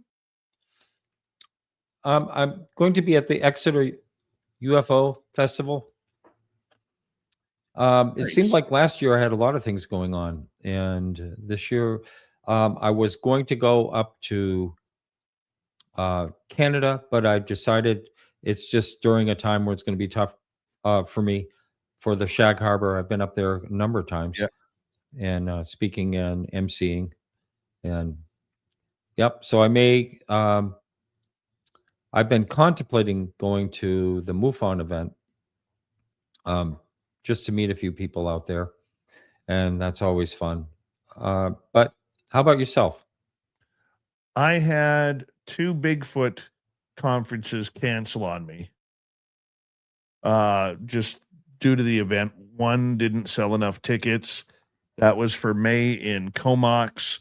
They're trying to reschedule for I think Halloween weekend. And I'm not going to be able to make that. I got too much going on. And then the Nebraska Bigfoot conference got canceled like 6 weeks before we were supposed to head out there. And it was supposed to be it would have been this past weekend. And I'd spoken there twice. The building that they did it in all of a sudden wanted a bunch of changes to their contract that they had, and they reneged the contract. So yeah, it was a little shitty about that. Yeah. So now they're going to get out of that area and they're going to put it in Omaha next year. So I'm going to go back there next year. But that was a fun one. I really like the Ozark Mountain UFO Festival, I think it's called. It's in Eureka Springs, and it's absolutely a great time. Love that. It's a small conference, but it's a really good one. I like the smaller ones. They're more intimate. Talk to people more. Right. Yeah. That's why I love UFO Con. Yeah, that's right. And I may be up there next year for that one. Yeah. I also have my own event going on this year called Caribou Con. I saw that. You misspelled caribou. No, that's the way it's spelled up here. Is it really? Come on. I'm serious. Yeah, CaribouCon. We're putting it together. It's our first year, and we're gonna hopefully it all goes to raise money for our local museum. So it'll be good. We're coming back right now.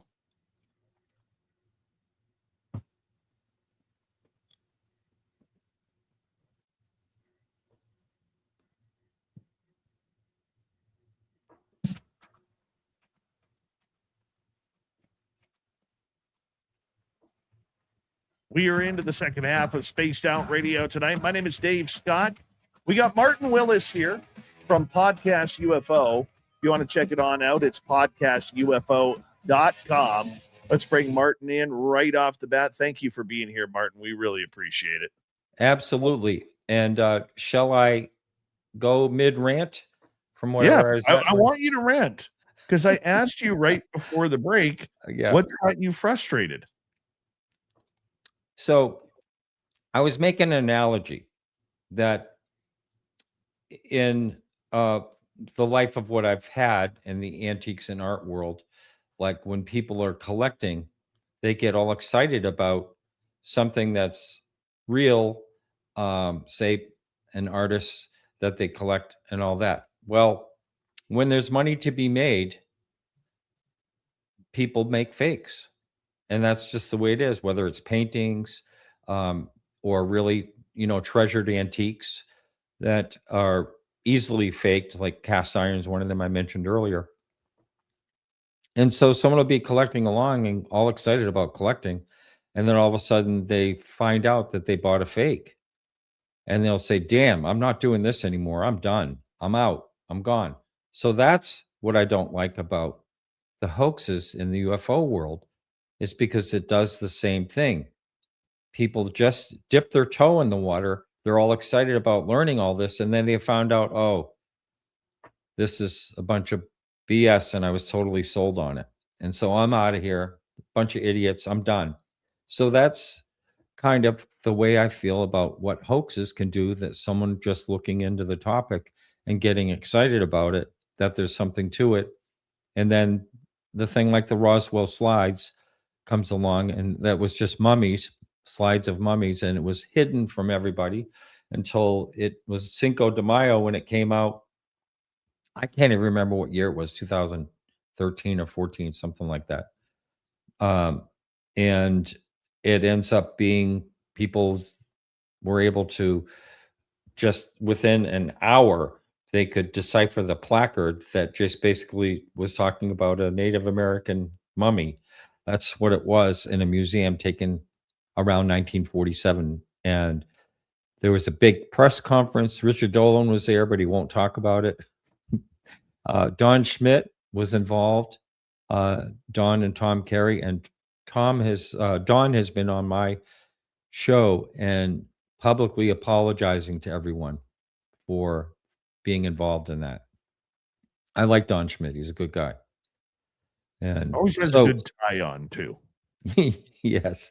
Yeah. He's quite a singer too. He's a chorus singer or something like that. Pretty, but anyway, he's a good guy. I like him. I was out in Sedona, met up with him last year, and with a bunch of people at Travis Walton's 50th. That was fun.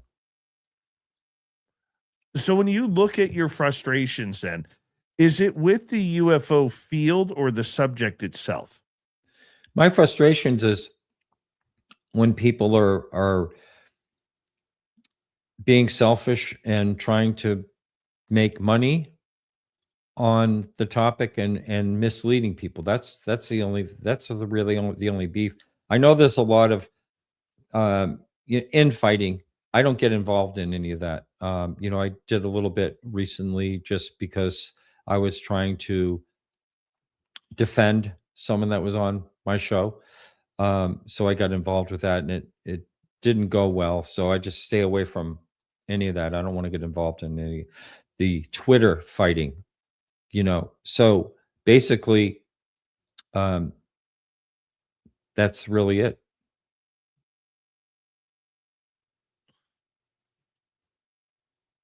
Where do you see the subject going? Like once we get through all of this aliens.gov, the grainy videos that we're going to need rabbit ears to focus in on, the the talking tough of politicians. I mean, how quickly I'm just going to just sidetrack here for a second. But when this all started a couple of years ago, the two main players in the game were Marco Rubio and Kirsten Gillibrand. Now it seems like they're silent on the topic. Now we have Luna, we have Burchett, we have Burleson, Nancy Mace when she's not debating whether or not she's running for governor. Okay. When are we going to see all of this kind of come to fruition? Like, what do you see happening? Well, we are in interesting times for sure. And, when these people, whether they, like you mentioned, if Nancy Mace becomes governor, she's not going to be involved anymore in that aspect of it. And I don't know why Gillibrand is silent. Or Rubio, of course, has his position that he does in the cabinet. So, but, maybe he still has some influence in that. Burleson, I think, is doing a really good job. He's really into it. And but I don't know if they're instrumental in really moving the needle or not. They hit up against the wall like, Carter did and all these other people that were in office at the time that wanted Jimmy Carter and also Bill Clinton. They wanted to find answers and didn't really get anywhere. So I think that, we could see a repeat of that. I'm not really sure. So as far as where the whole thing is going, I guess it's always a bad idea to predict the future. I mean, I do think that, right now is a very interesting time. I mentioned earlier about AI might wipe us all out. That's possible.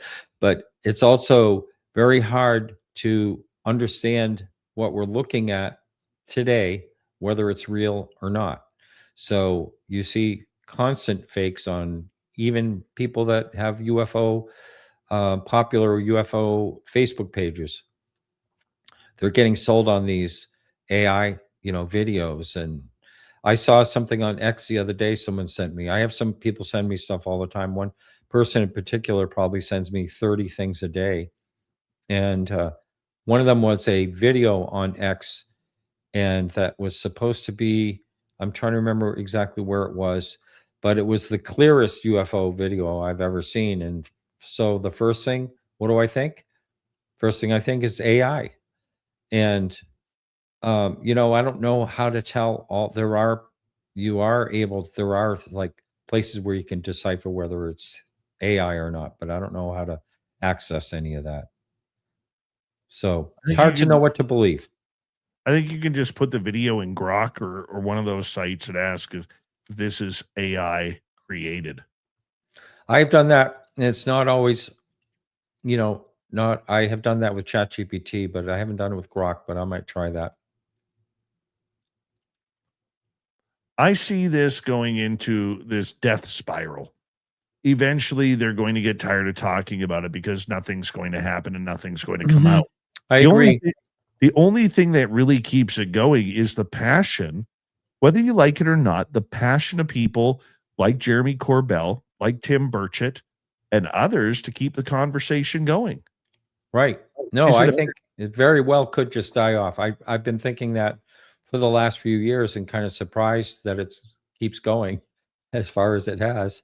But I thought, well, okay, we have these hearings and not enough news was covering it. I was kind of disappointed in that. I thought it was a big deal.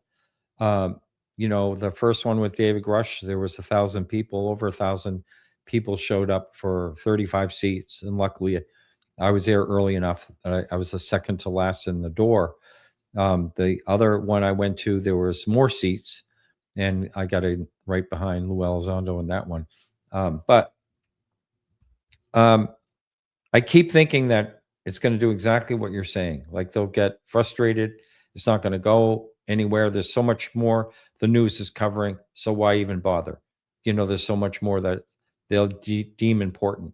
Myself, it's very important to me, but when someone is dealing with everything the government's dealing with, our government is dealing with, it's probably way down on the list, unless it's a threat. That's the thing. And I do think that a lot of the cover-up will always be in the name of national security. We can't tell you this because of national security. I think we'll hear a lot of that.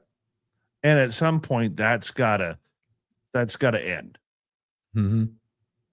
One way or another, it has to end, because not everything is national security. Mm-hmm.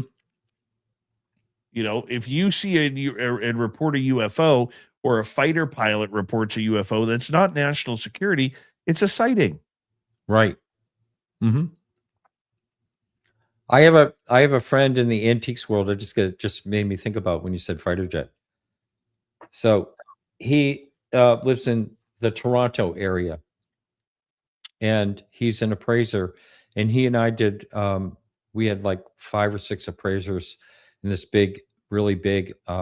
I think it was over a $10 million divorce settlement in Georgia, and so we were all involved in that. So we got to know each other, and then I think I accidentally posted something on my regular Facebook page about UFOs. And like I said in the beginning, when I was doing this, I was nervous to talk about it because, there was a lot of ridicule involved. So anyway, he saw my post or whatever, and then he says, "Hey, can I call you?" And I said, "Sure." So he was saying that he was a few years ago, now it's 10 years ago anyway, he was out on his deck during a party, and there was a whole bunch of people there, and they heard this afterburner, and they look up, and it's like this 2 jets chasing a disc, and the disc is right in front of them, and goes right by like this. And all of a sudden, the disc just goes gone. And so he thought it was like the end of the world. Here he is. He's never paid attention to UFOs at all. And he said he couldn't believe, and he couldn't get anyone to talk about it. And then he said, then he's watching the news. He's nothing. He watches the newspaper. There's nothing in the paper. And he says, "What's going on? How can this happen? Like in front of the public and everyone see it, and then no one does anything about it." So, I love hearing stories like that of people, like, I don't want to say on the outside, but someone that you just may casually run into, and they have a great story like that. Unrelated to the field. They don't pay attention to the field. The way the media has treated this, the mainstream media, where it's no longer the tinfoil hat, X-Files music type of subject matter anymore. Do you think they're doing enough to keep the story going? Well, I think there are some. I have to hand it to News Nation for doing such a great job on this topic. They're a fairly new news media. And there's a few others, but it does surprise me sometimes that a lot of people won't touch it. A lot of media will not touch it or talk much about it or give it much credence. But occasionally you'll see something like on CNN or something like that, more than you used to, for sure. Let's get to some audience questions here. All right. John is asking, with a high-profile person, I would guess the local police have been told to stand down. Oh, maybe that really doesn't have anything to do with UFOs. Please don't type in capital letters if you're just making a comment. Let's go to T-Bone here. Martin, what about the UFO so big they built a building around it? Any clues? Well, you hear these things. I really don't know anything about that in particular, but you do hear about, people saying that the triangles that may be a mile wide are ours, somehow anti-gravity and all that gliding across the sky like the Phoenix Lights. And I don't know, like, it makes me always think, if that's possible, where do they hide it? So I don't know about this particular one. Thank you, T-Bone. I'm just not really sure about this particular one you're talking about.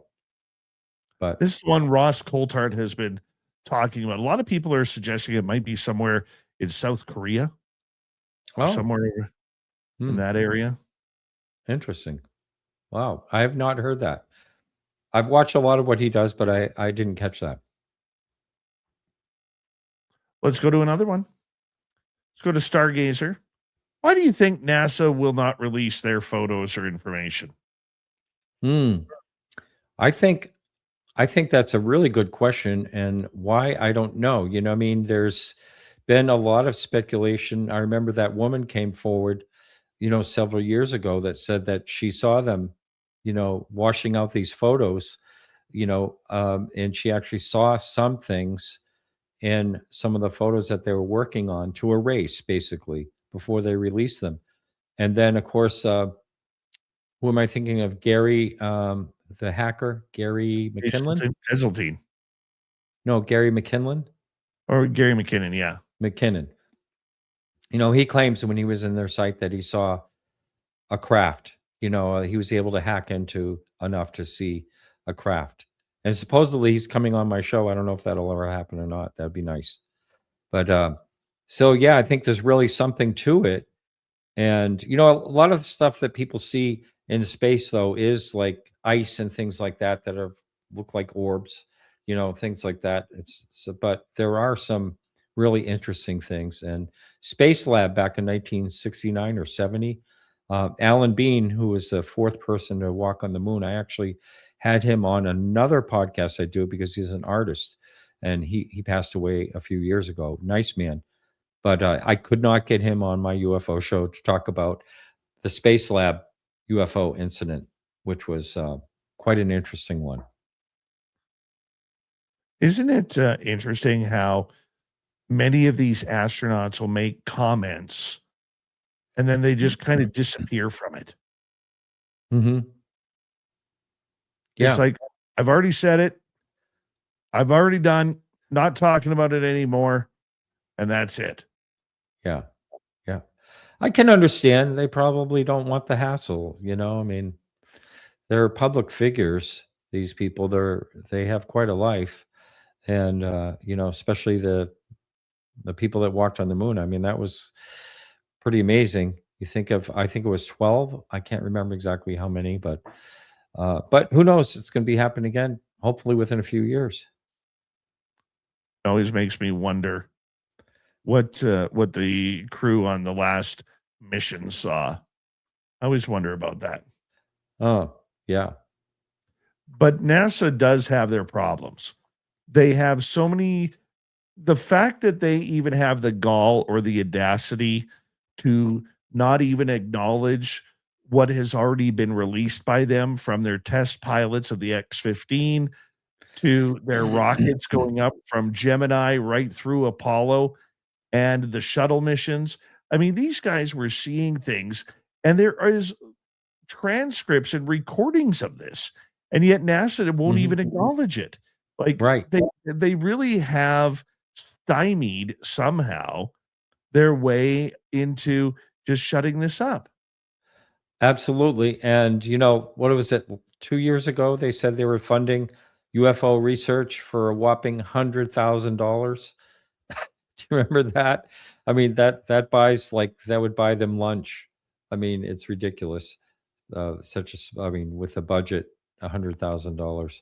Well, I don't know where they got with that, but how far they got with that. But I do think that they, do I want to call it a cover up? Possibly. It might be, because there certainly is a lot of signs of that. I think the most impressive one for me was when in the 1960s, when they were testing out the X-15 rocket jet, and it was up at like 315,000 feet, and it's being followed pace by pace by a UFO outside the cockpit window. Whoa. And they were asking him, well, is it ice forming, or is it the sun? And he's like, no. And then all of a sudden the ship just kind of takes off and disappears. And he's like, you got to be kidding me. Like, it's all transcripted. Wow. I'm not familiar with that. I'm very interested in it. Oh yeah. If you look up the X-15 UFO cases, It's amazing. Yeah. It's absolutely amazing. We have about 4 minutes to go. We got another question here from T-Bone. Martin, are you buying what Chris Bledsoe says? Well, I've had, I interviewed him a long time ago, way back in the like 2011.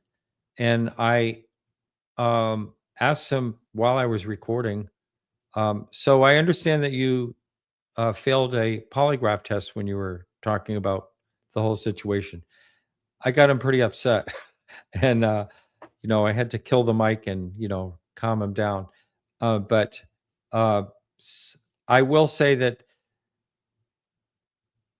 there's something, there seems to be something going on with him because people have been around him, people that I trust. Actually, I had Anna Brady Estevez, I think that's her name, or something like that, who works for the government. Sarah Gam, they were walking together in Washington D.C., and all of a sudden they saw these things. Like he sort of has this weird thing around him. Now, I know last year in Contact at the Desert, people were out there with him, and they said what they saw was Mark D'Antonio said, "Oh, that was like a satellite or something." But when he was followed by this film crew up where he lives, they filmed all kinds of things, and it wasn't normal things. These were orbs, and it was really, something's going on with Chris, and I don't understand exactly how or why.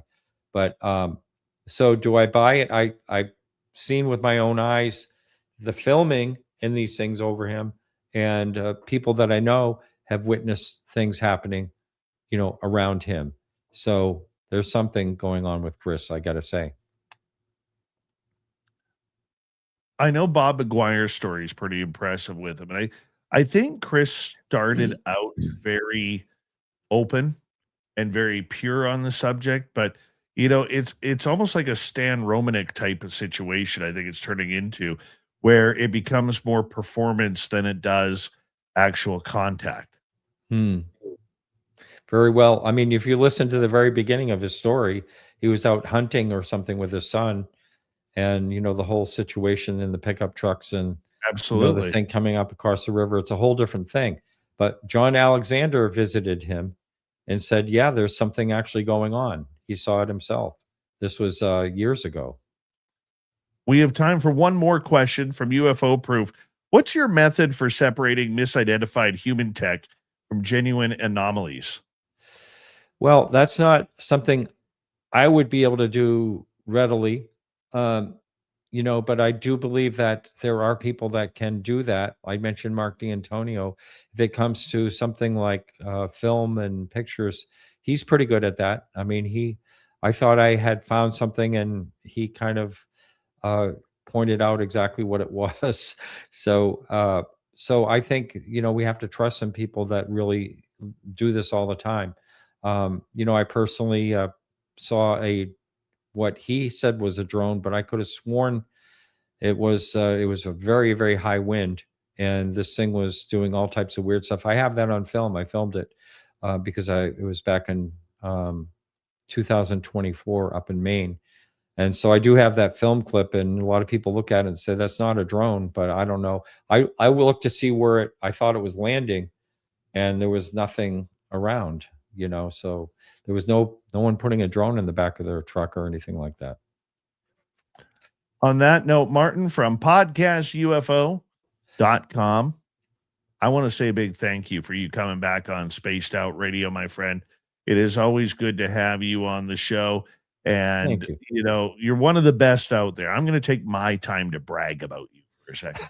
You're one of the good guys out there. You're one of the best in the field. I recommend our audience checking you out all the time. I really do. So thank you for coming on the show. And coming up in hour number 3, Swamp Dweller and Robin Haynes with a Q&A. You're listening to Spaced Out Radio with your host, Dave Scott.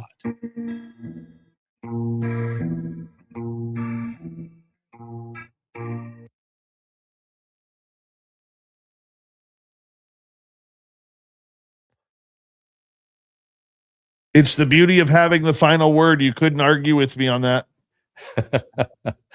Thank you. Thank you very much.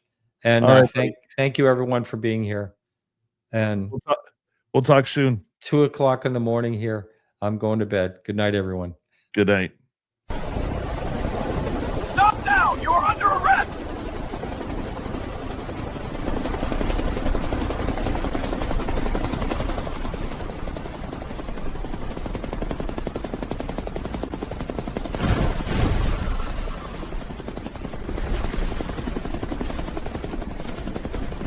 Hands up! Don't move!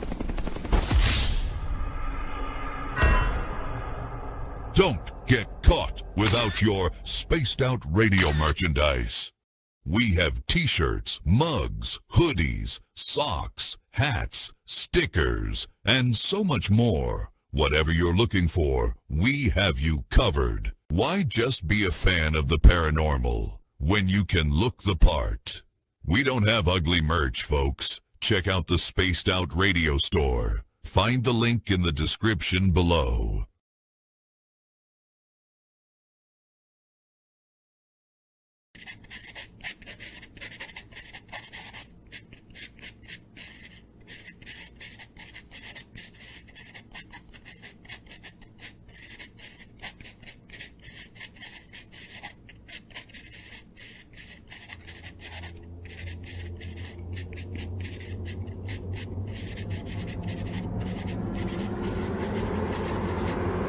Dirty filth.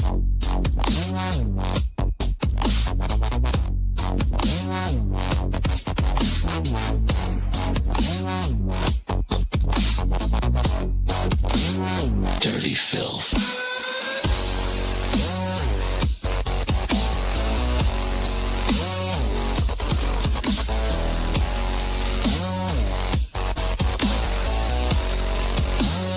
Dirty filth.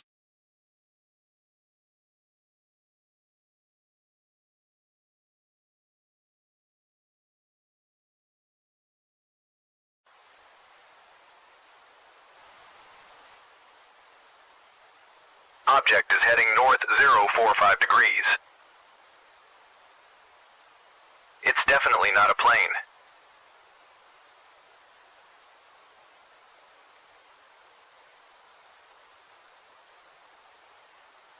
It seems to be tethered to something.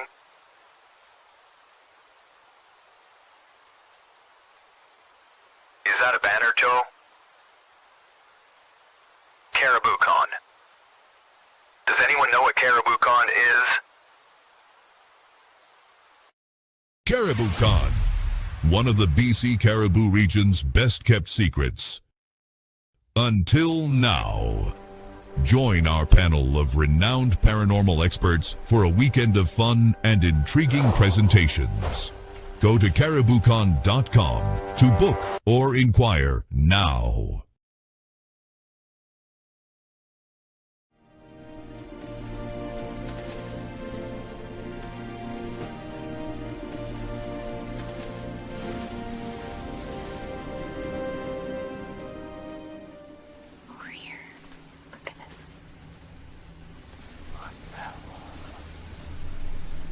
Discover Spaced Out Radio on all your favorite platforms.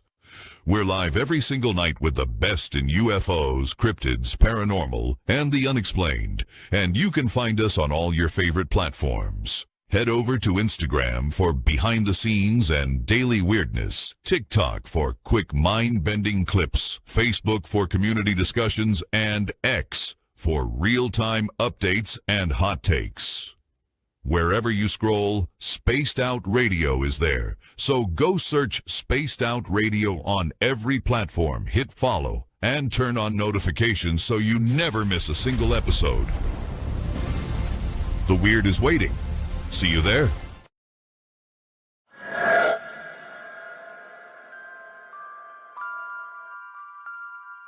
The McNeil House is one of several buildings at the 108-mile heritage site said to be haunted by spirits of a time long forgotten.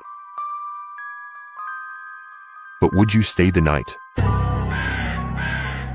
Along with guided ghost tours and paranormal investigations, Haunted 108 is offering a chance to spend the entire night inside the historic McNeil House by booking one of our B&B style sleepovers, where you can experience the hauntings firsthand, meet the resident ghost cat, and witness unusual activity. If you dare to turn history into a night you'll never forget, book your spot now at haunted108.com. Spots are limited. Will you be brave enough?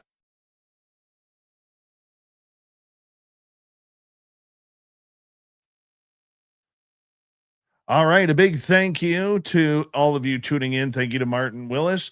Thank you to our super chatters, Area 54, Pam, Jennifer, Kitty, Claudette, and Kmart T-Bone. Thank you for all the gifting of memberships. We appreciate that, my friend. And shop at our Spaced Out Radio store. Let's say hello to Robin. Hi, Robin. Hi, CD. How are you? I'm good. Thank you. We got about 25, maybe 20 seconds here. Swamp Dweller is going to be about 4.5 minutes. Okay. Okay. So I'm just going to mute you, and here we go.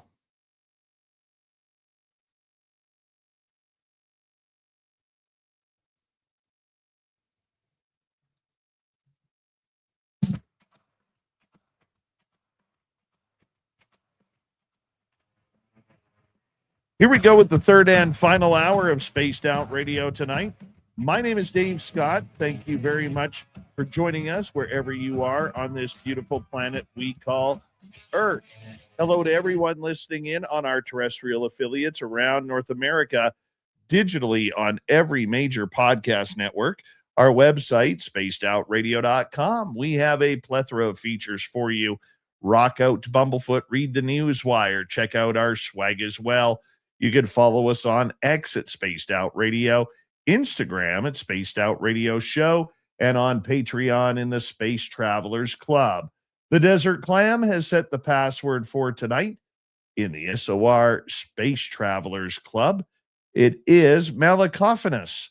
Malacophanus is your password. Use it wisely, Space Travelers, as the Clam sets the password each and every night right here on Spaced Out Radio. Let's head to the swamp. Hello and welcome to Spaced Out Radio's Swamp. I'm Swamp Dweller, and tonight I'm going to take you on a mystic journey of the unknown, sharing tales of monsters, legends, and nightmares. Welcome to the Spaced Out Radio Swamp. I grew up in the state of Michigan, in a town called Port Austin, right on the Great Lake of Lake Huron. It's a small town with not much to do besides peruse the small mom and pop shops or go to the diner in the center of town and check out some cool classic cars at the show that is held once a week. Whenever I could, I chose to escape the mundanity and go to my father's cabin in the neighboring city of Grindstone. It was a small community town with nothing but woods and farmland and a nice area for hunting and fishing, once again on the shores of Lake Huron. At the time, I was 14 years old and I went up for the weekend with my older brother, a Marine straight out of Iraq, returning home that same weekend from a short hunting trip. My brother was tough as nails and he wasn't afraid of anything, but that day I would see a side of him I wouldn't soon forget. We took the ATV and headed out to a cornfield with an abandoned farmhouse. To set the scene, we were hunting pheasant in the cornfield that opens up to a clearing, and beyond that is the beautiful Lake Huron. We entered the opposite side, which is smaller, lighter woodsy area, but has a trail where we parked the ATV that leads out to the cornfield. We headed out fairly late, sometime around 4 p.m. after fishing earlier that day, and hadn't had that much luck, so we were deciding to head back at around 7 p.m. As we were exploring the abandoned farmhouse, my brother sat down for a cigarette and called me over to the front to check something out. His face was pale, and he choked on his words. He told me to look over there and pointed. I saw a huge wolf about 300 yards in the clearing ahead of me, standing on its hind legs. This thing was massive and covered in thick black fur. I couldn't really see how tall it actually was from the distance, but its legs looked huge, and this thing was muscular with an oddly shaped torso and long, slender hind legs. My brother told me to grab one of the shotguns. When it heard him, it turned and looked exactly at us, seeming to be leering slightly. It then took a few strides on its hind legs, then went down on all fours and darted into the cornfield in the direction of our ATV. It was starting to get dark now. The sky was red, purple, and orange. We decided to enter the cornfield from the farthest end that this wolf went into. I was on flashlight duty, so I could see all of our surroundings. While he walked ahead of me with a shotgun the entire time, I felt like I was being watched, and I swear I heard nearby rustling and low growls and snarls when we would stop. Eventually, what was a 10-minute walk seemed to take an hour. We made it to the trail where the ATV was parked. I started to calm down now that I could see my surroundings better, and that's when I heard the iconic horror movie cliche of a branch or twig snapping, followed by rustling in the cornfield behind us. I shined the flashlight on a patch of stalks where I thought I heard the movement, and sure enough, I saw a pair of yellow reflective eyes about 6 feet high through a crack in the corn stalks. My brother yelled at it to F off. Then it let out an eerie howl that sounded like it was right in my ear. My brother fired one shot, hitting the top of the corn stalks, and then told me to hightail it to the ATV and get it started. I started it, and when I felt him jump on the back after me, I punched the throttle and floored it across to the access road and then onto the main road that cuts through the town. I looked behind me once or twice and saw a huge black mass dart across the road quickly, from out of the cornfield into the darkness of the woods. We headed back to our house in town that night and didn't return until about 12 p.m. the next day to collect our things from the cabin, still unnerved. I had always heard the rumors of the Michigan Dogman, but I always thought it was just an old wives' tale, like the boogeyman that my dad told me to scare me straight as a kid. I thought it was just some state urban legend like the skunk ape of Florida or chupacabra, etc. To this day, my brother and I talk about it over some beers, but it was definitely a scary experience for the both of us. I even still go hunting in those parts to this day, but haven't seen anything since, and I hope that I don't see it again. Thank you, Swampy, for another creepy story. If you want more just like that, head on over to YouTube, type in Swamp Dweller, hit subscribe, ring that bell. Thousands of stories for you to listen to each and every time you are on, so make sure you check it on out. Let's go to Robin.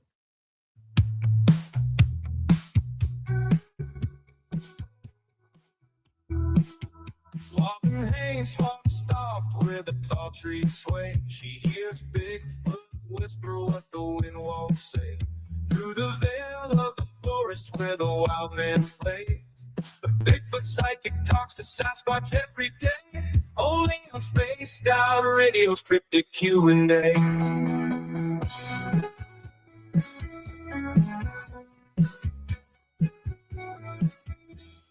Robin Haynes, it's always good to have you back on Spaced Out Radio. How you doing, my friend? Let me get you unmuted here. There you go. I said I'm doing good. My favorite place to be on Tuesday nights.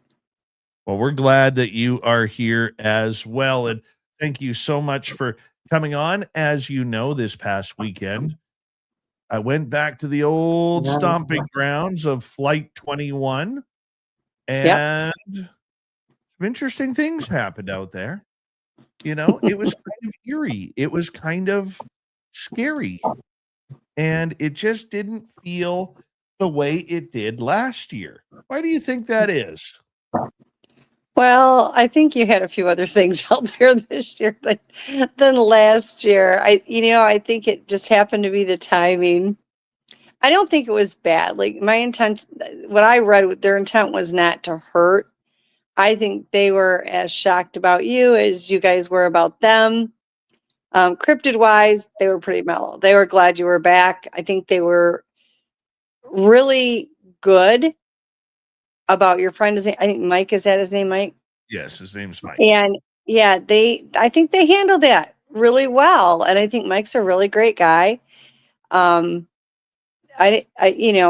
even asked me to scan him first. And of course he was lovely. So there was no problem on my end, but I think it went good. It was busy when you had called and said you're headed out there. The area seemed a little bit busy. Lots of spirits over by where the crash site was. And things were moving around and it seemed fine. And then you got there. And as we know, we had a lot of the little people running around. And that was the different energy that you guys picked up. It was definitely kind of interesting.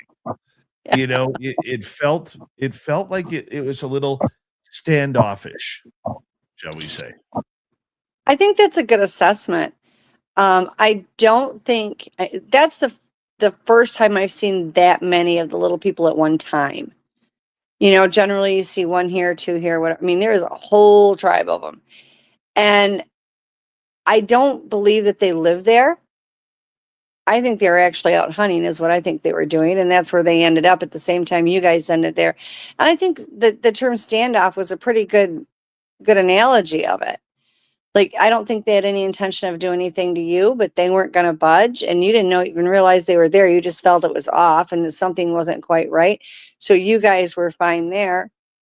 The great thing about it is you've gotten so good about reading energy, you knew automatically it wasn't cryptid energy. So, you know, be really proud of yourself because that was good. No, it was.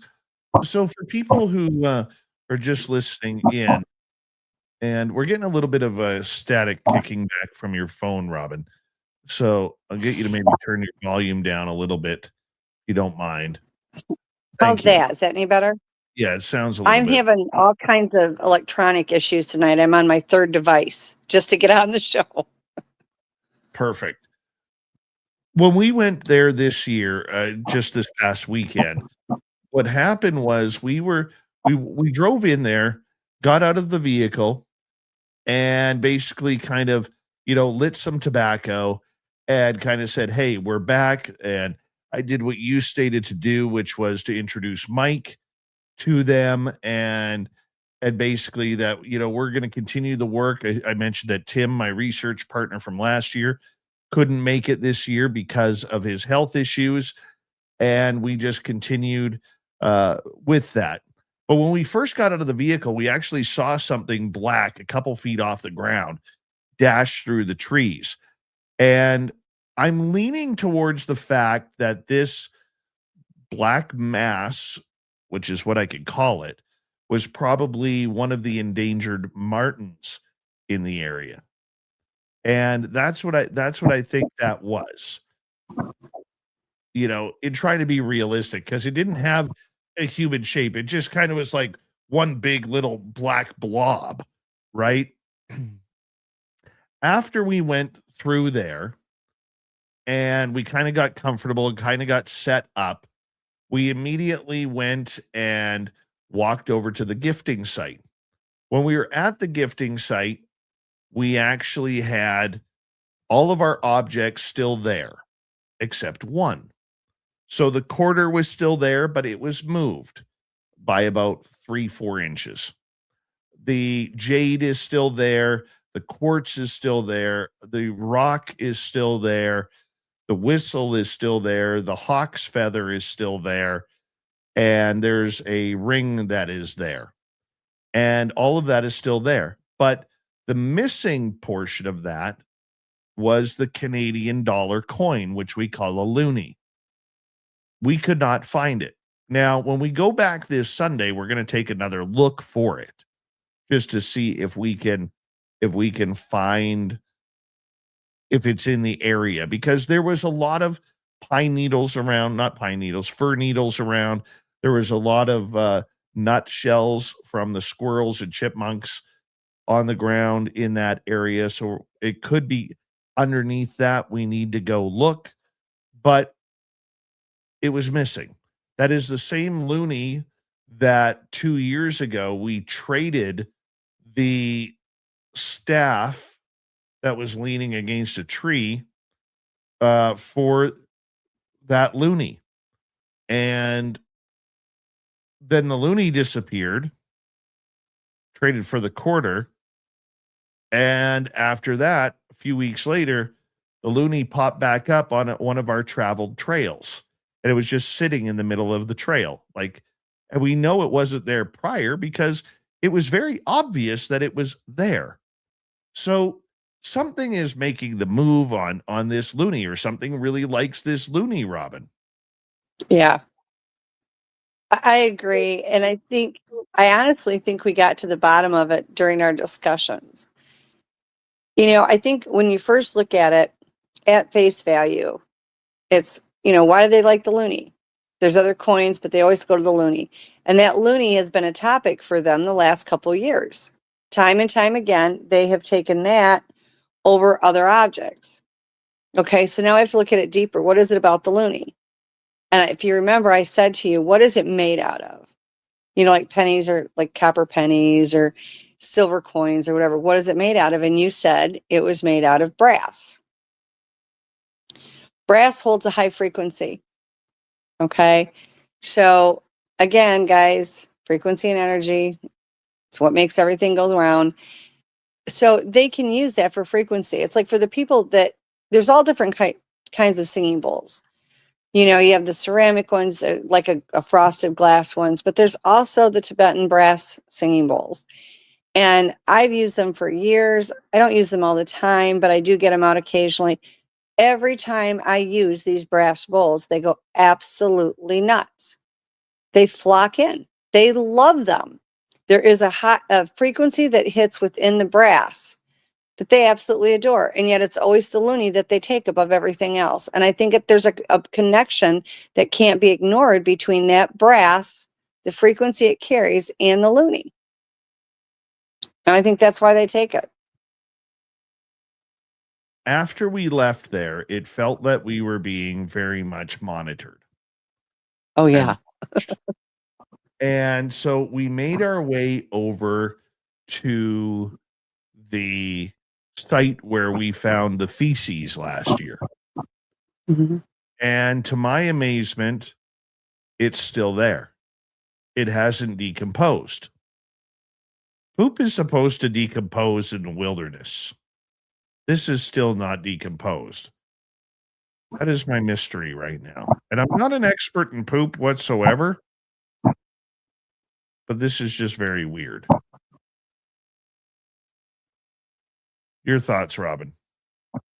Do you know, I wish I had a good answer for that. You know, I mean, does it have a lot of bone in it? I mean, did they chew on a bone? You know, there's a lot of, because bones don't really decompose a lot, but that still you have your feces matter in it. It's the strangest thing I've ever seen. It has got to do with whatever they consumed or ate prior to. But you would think that to some degree it would be degraded and start falling apart. It is just the craziest thing ever that it has not decomposed. I can't even imagine that. Other than whatever they ate before going to the bathroom would have caused it to not decompose. But just being within the bowel tract and digesting, it should have by now started to. Yeah. While we were there at that little area, the bathroom area, let's call it. All right.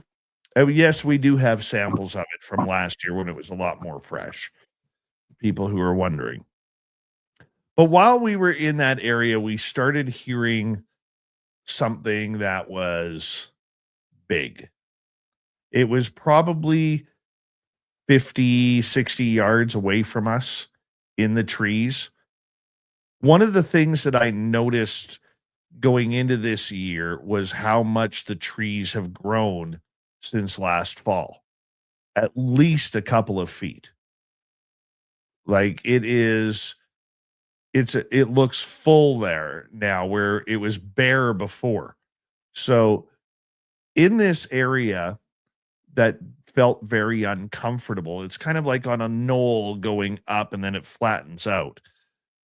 We hear this almost like this big animal doing a bluff charge.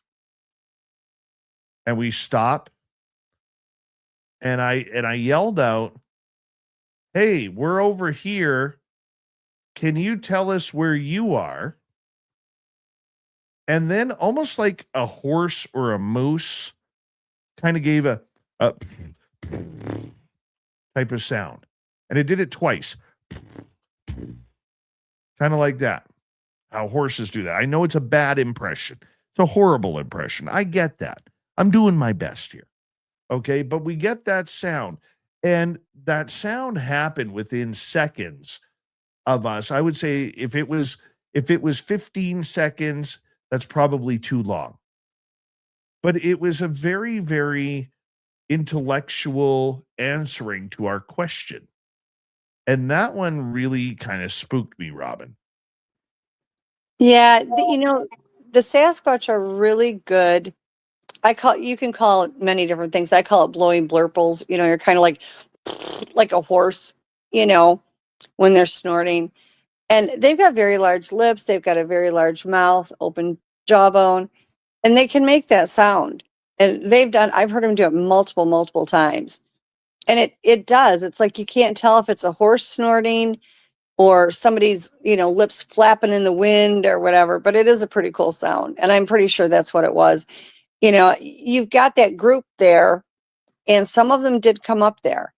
The leader, which is the one that's like that sandy brown color, he's always the first one up. The white one flanks to the one side, and the black one is never too far from him. And those are the same three that always show up every time you guys go out there, and they're the first ones there. The other ones will hang back and then they'll move forward. And I think it was probably the white one that was making the noise. It was either the white one or the black one. I don't think it was the sandy brown one. He usually stays a little bit quieter, and he's almost the one that sneaks around a lot. He's the one that is obsessed with that loony. Okay. So it was an intimidating factor because we walked back to the gifting site after this happened, because I said to Mike, this is really kind of starting to feel a little unsafe. I think it's time for us to go back to our vehicle and, our base camp. And he agreed. So we walk back towards the gifting site. We get to the tree. We kind of look there and we're kind of talking. And then all of a sudden I just got this absolute fear came upon me. And not that I was in danger, but that there was something lurking around. And normally, Robin, I'm pretty good at deciphering energy between the cryptids and animals. And on this one, I couldn't do it. Like, I could not figure it out. I don't know whether it was because I was rusty and nervous being there, nervous in a good way from anticipation, or whether it was something that was not very happy that we were there. I don't think that it was that they weren't happy. I think it was shock. I don't think they anticipated you there. I did remote view it when you contacted me. And normally, when we're out in the woods and we get that weird feeling like that, it's generally, one of the Sasquatch or one of the dogmen, and they project that wall of fear to get you to turn around and walk away.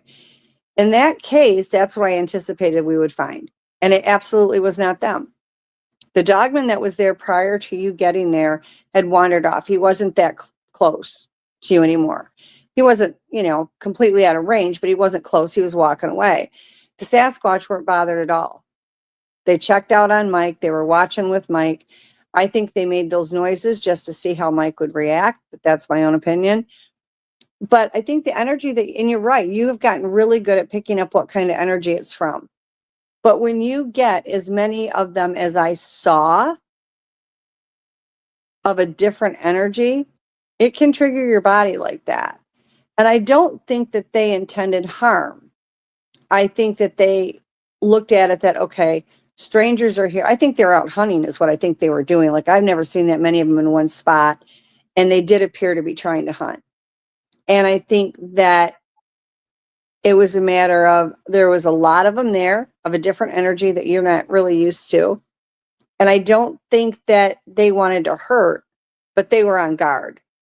They weren't giving off that warm, fuzzy feeling.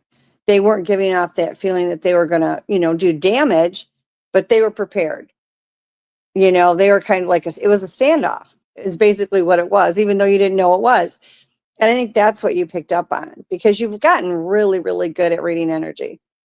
Hold that thought, Robin. We'll continue the conversation with Robin Haynes as we go into the final half hour of Spaced Out Radio's Q&A. We do it every week at this time with Robin, and we love it when she's here. This is Spaced Out Radio. Your host, Dave Scott.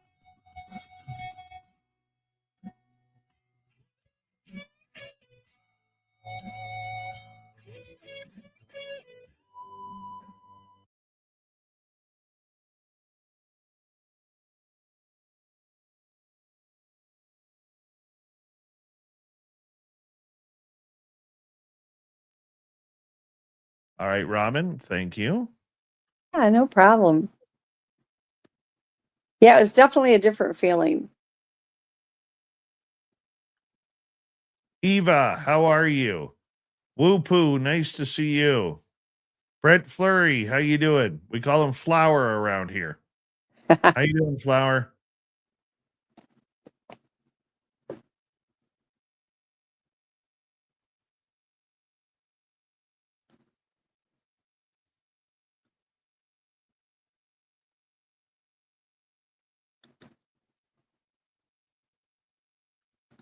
We got some questions coming up too for you, Robin. Absolutely. Sounds good.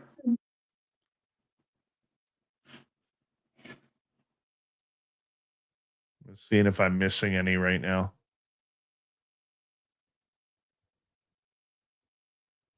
I'll tell you though, it felt so good to be back there. Oh, yeah. And you know what? The Sasquatch were thrilled. And I really think it went very well with Mike. They didn't seem to really object to it. I thought it was a really good first meeting. Like, they were cautious, as I would expect them to be.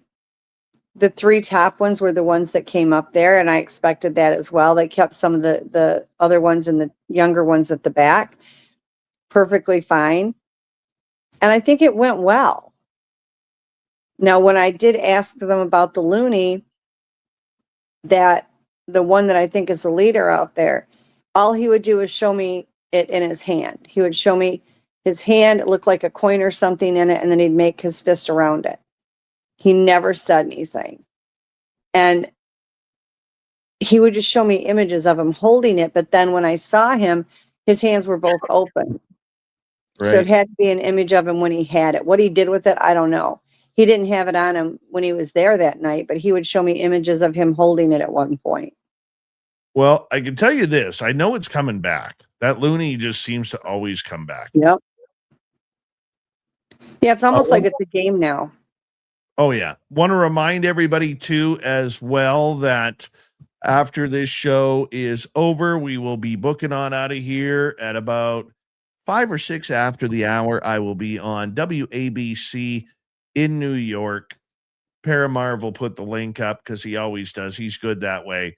On with Walter M. Sterling on the other side of midnight. So if you want to check that out as well, you're more than welcome. But I will be ending quickly here because that's what I do. Never stops for me. Never stops. You're constantly in motion. Oh, I know. I got to slow it down a little bit. I don't know how, though. Hopefully within the next few weeks, I'll be able to. Yeah. And the other thing about when you guys were out there, there was so much spirit activity out there. That's the most. And it wasn't negative, but there was an intense amount of spirit activity out there. And it seemed to be over like towards the crash area.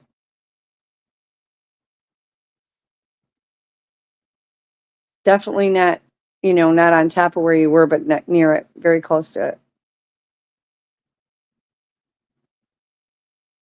I would agree. I'm hoping that I will have one of my new teammates, Angelina, out there with us on Sunday. It's looking to be the way. So we are going to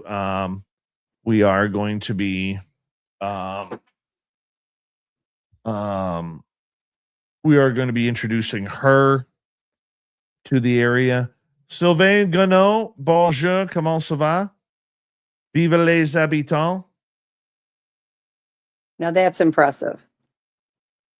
I know very little French. I can barely speak English, okay?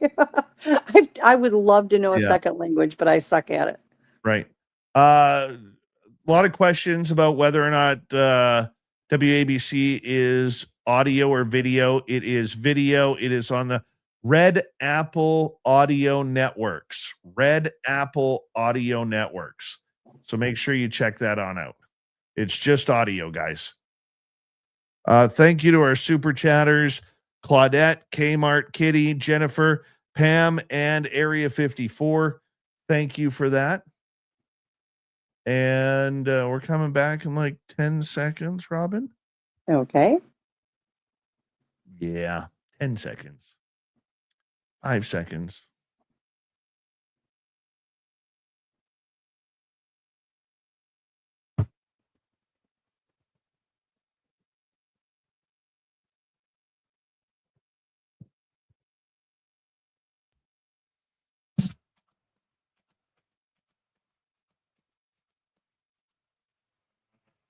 We're continuing on with the cryptid Q&A. Robin Haynes is here as we bring her on each and every week to discuss the weirder side of the land of monsters that surround us all over the place. Robin, welcome back. Thank you so much. All right. Finishing up with Flight 21 here. You know, we get back to our base camp. Everything seems pretty good. It got a little chilly out there, so we didn't stay too late because we still get that wind, that cold wind from the north coming on down through the trees. But before we left, we did hear that lip sound again, but it was from a different location. It was down to the left of us. It did sound there was movement to the left of us, 50, 60, 70 yards away. And it is something that I heard. Mike also heard what sounded like running water and some movement as well, but there are no running water sources in that area. So maybe something was peeing. I don't know. Well, you had two different areas, correct? Where you had that noise, like the snorting noise or blowing noise. Yeah, it was kind of in that same direction. The reason why I wondered is because a lot of times, and I've seen him do this, is, it's like a code. And they, we already know they use bird calls back and forth to, let people know where they're at, or each other, not us, but them. And they will do the same thing with that snorting noise. So if one does it, the other one will sound off, or the one will do it to alert to something. They've got their own little, secret code for things. What do you think next week or this coming weekend will be like? I think because it's a female, on one hand, they're generally not as threatened by a female, but it's the second new person. I think they're going to be cautious like before, but I think they're going to take that stand of let's wait and see what happens. They're going to read our energy just like they did with Mike. And I think it'll be okay. I think it will be tense at first as new people are brought in. And, like I said, this is the second new person. The good thing about it is you're there and they're very comfortable with you. They know you. You've been going there for a while. So you're consistent with them. You're always consistent how you are with them every time you're there, which is a credit to you. That's why they feel safe with you. So that's going to be the plus sign. It's going to take some time. They've got changes coming in. As we all know, they do changes really well when it's their changes. They don't do them well when it comes from us. But I think it will be fine. I just think it's, a growing experience on all sides. And I don't, think that these little people live there. I think that they just happened to be there this last week. We'll see what happens next week. And of course, you know how to get hold of me, so that won't be a problem.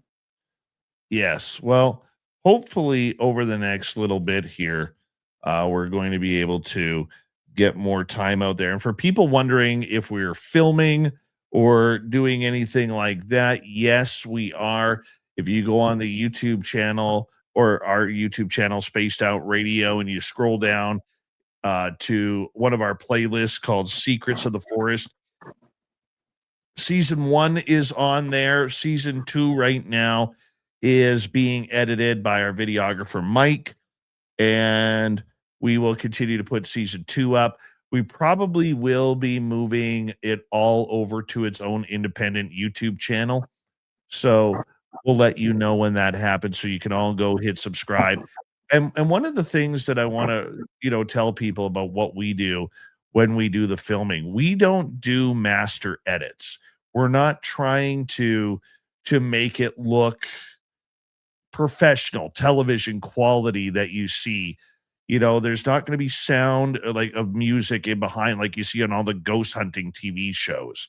We want it to be as natural as possible because we want to kind of try and take you guys along for the ride of where we are going in this extremely eerie place in the middle of the forest here in British Columbia. So that way you guys kind of get a taste of what we are doing. And one of the things that we rely on people on for our videos is we rely on you guys to actually catch things that we didn't see.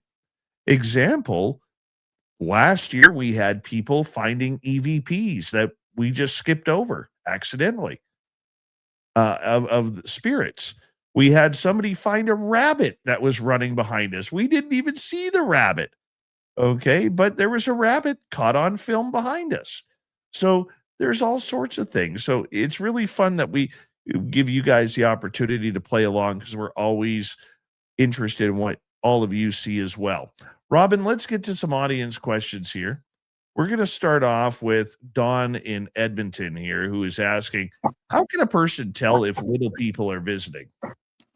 Well, if your frequency is high enough, you're able to, once in a while, you'll catch something running across your living room and you can't really tell what it's like a blur. That does not mean it's little people. It could be dimensional, it could be elemental, but a lot of the time it is the little people. You're going to notice things being moved, certain noises that are coming from something smaller. You're going to feel a weird energy that you haven't felt before because your body's going to feel it even if you don't know what it is. Sometimes, I've heard them where I hear them humming. If there's a couple of them, I'll walk in a room and I can hear them, chit-chatting, right? You can't make out what they're saying because they talk real fast and low.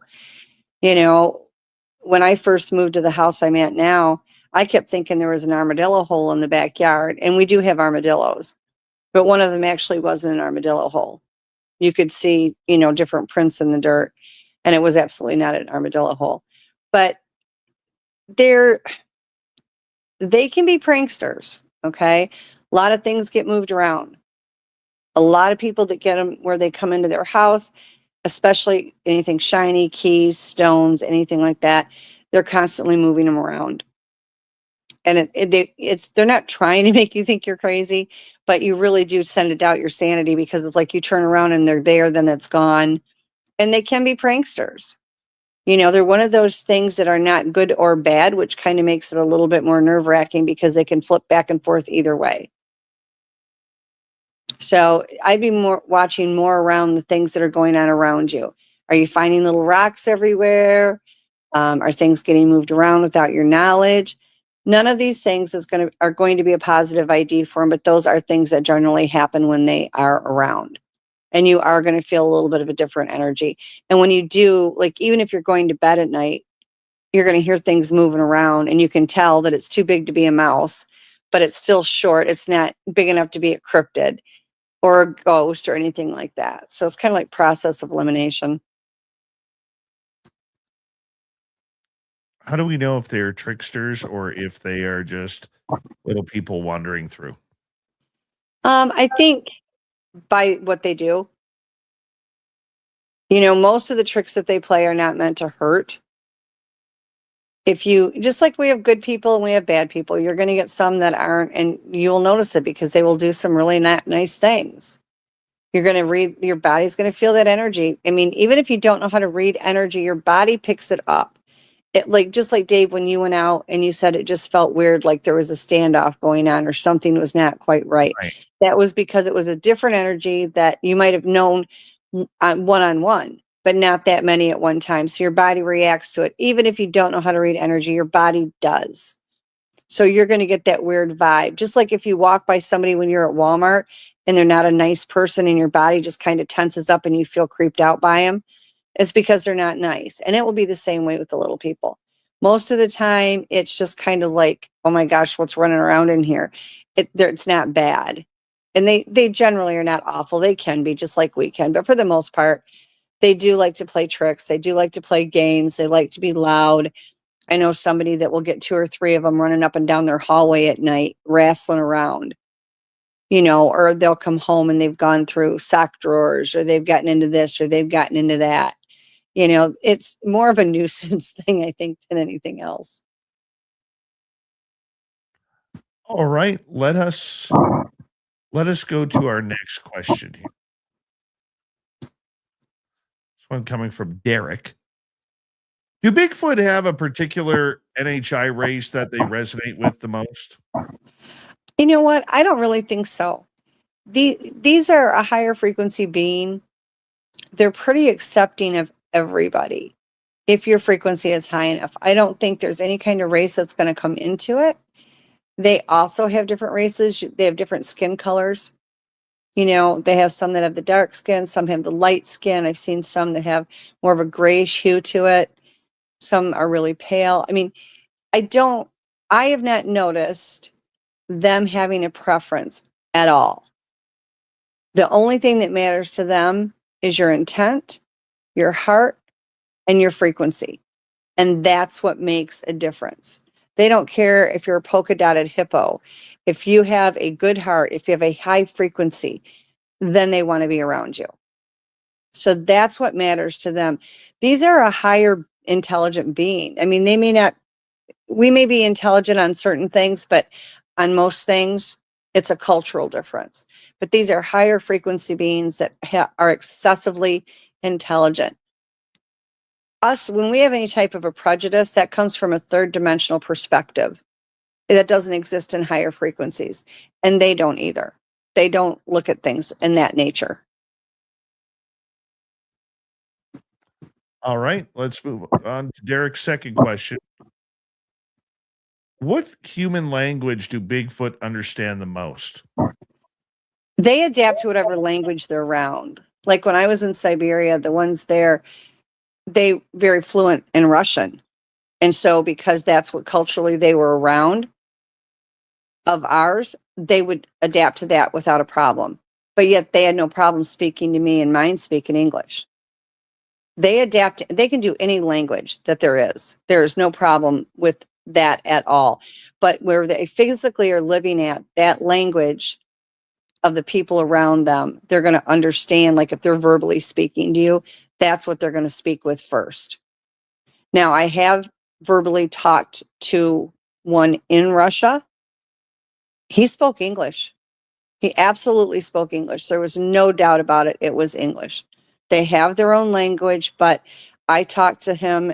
There were other people there as well, and he absolutely spoke English. Broken English, but English. Let's go to another question. Let's go to Brent here. Why do they follow you out of the woods step for step? What's their relation and what is their relationship with orbs? So there's 2 questions here. Why do they follow us out of the woods step for step? They want to make sure that you're actually leaving. They don't take anything to chance. When you walk out of the woods, they want to make sure that you are out of the woods and no longer in their territory. It's not a sign of aggression. It is making sure that you are actually leaving. It's like if you're in your home and someone says they're leaving, you make sure they actually went out the door. You may go to the door, make sure they left, lock your door, whatever. It's not you being mean. You are escorting them to the door and letting them out of your home. It's the same thing with them. They want to make sure that you're actually out of their territory. Remember, their families are there. They hunt there. They live there. They're going to make sure that that's where you've gone and that you did not double back and go back in the woods where, you could walk up on them. Isn't it safety for them as well? Oh, absolutely. Yeah, they want to know where you're at. They want to know that when you leave, and if you are, like, let's say you're walking out of the forest and you're walking to your car, I guarantee you, whether they're cloaked or in physical form, they are in that tree line and they are watching that car leave the parking lot.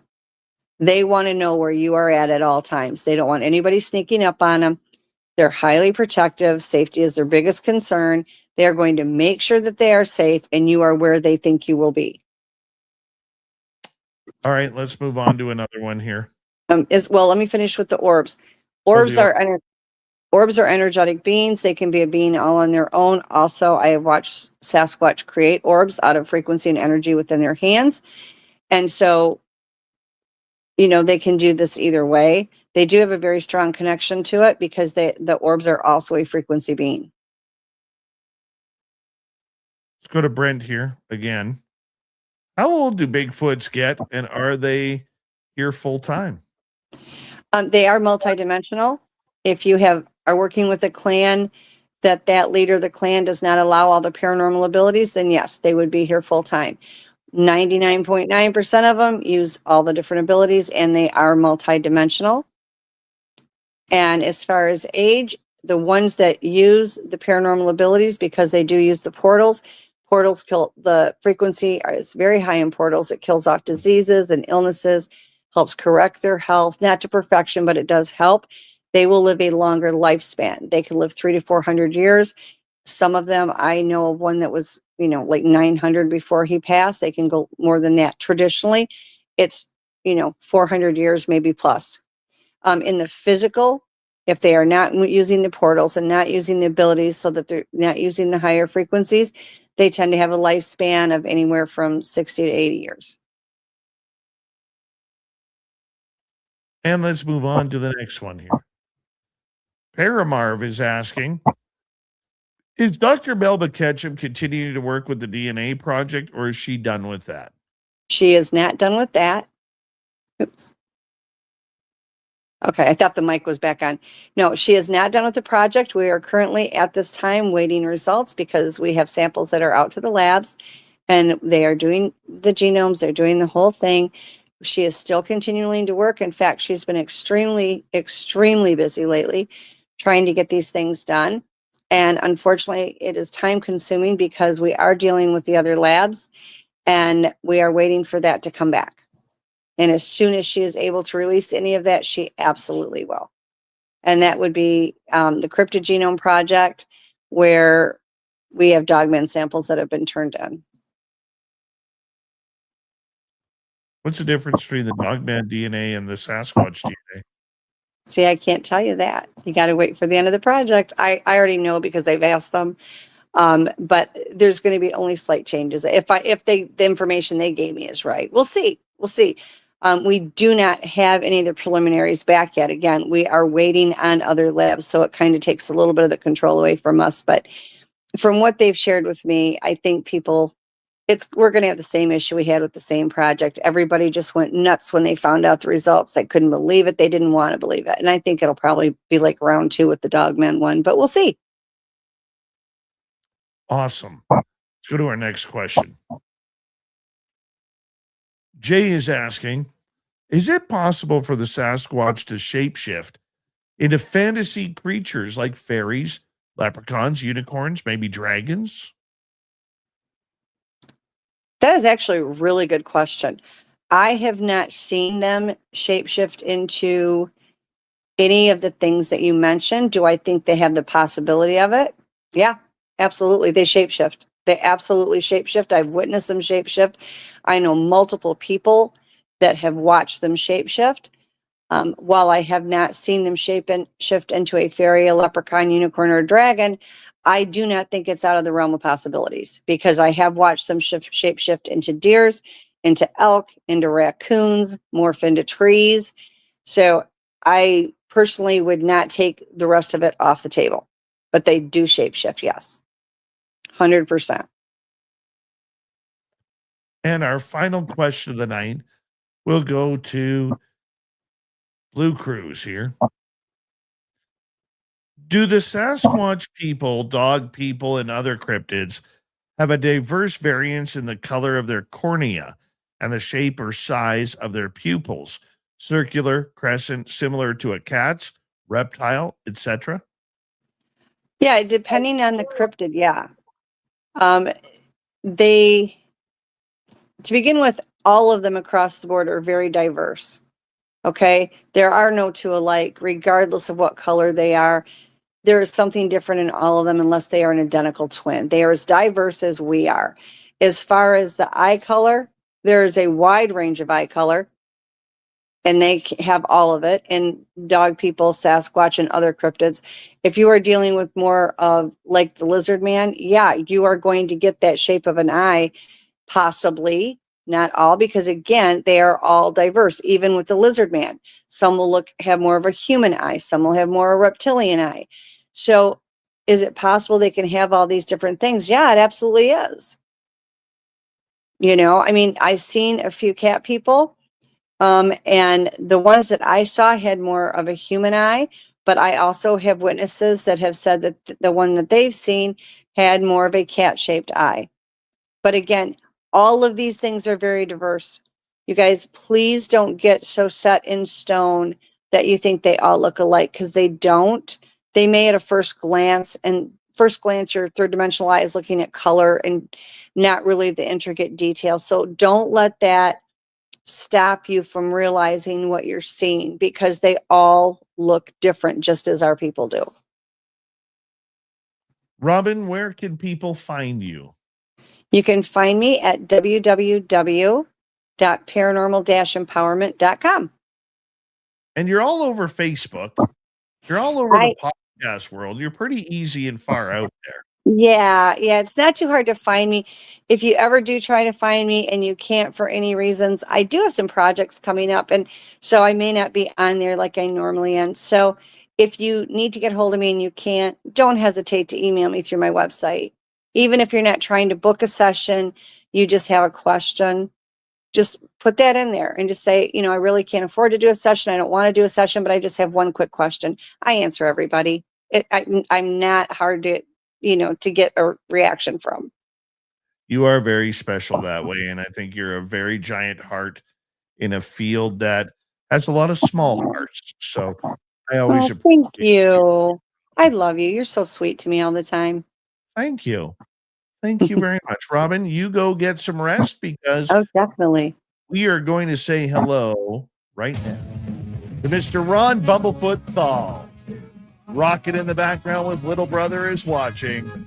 Bumblefoot is the official music of Spaced Out Radio. Rocking us in and out of every single show. Get your horns up for the guitar god himself. Special thanks to everybody listening in at work, at home, in your cars, wherever you may be. Thank you to everyone in our chat rooms tonight. YouTube, Twitch, LGAP, Facebook, Spreaker, LinkedIn, the Space Travelers Club, and on X at hashtag Spaced Out Radio.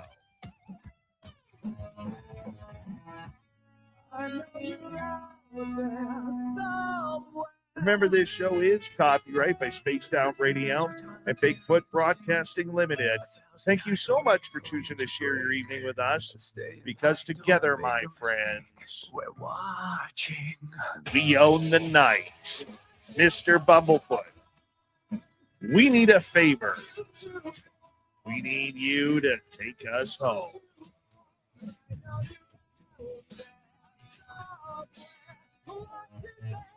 Yes, the Woo train has docked for the night, but soon, my friends, we shall ride again. Your seats are always available. Your tickets never expire. And if you want to bring a friend, we've got room for them too. Good night, everybody.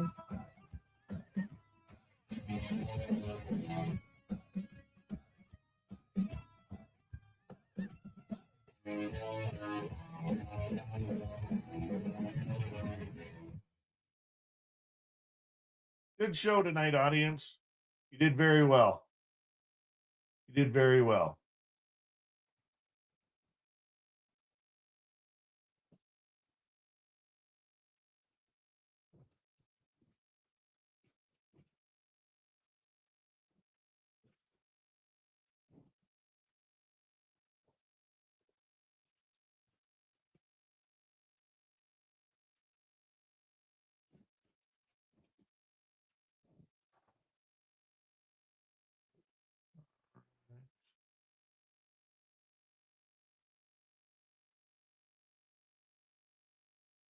Tomorrow night on the show, we will be joined by Merle, because he couldn't make it a couple weeks ago when I had to go to a business training session.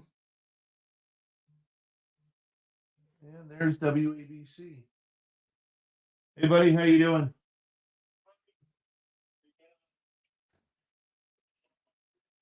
Yeah, did you call me in the middle of the night last night?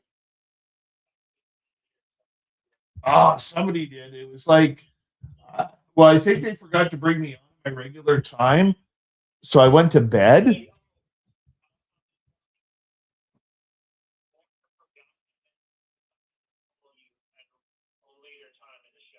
Yeah, I was already in bed.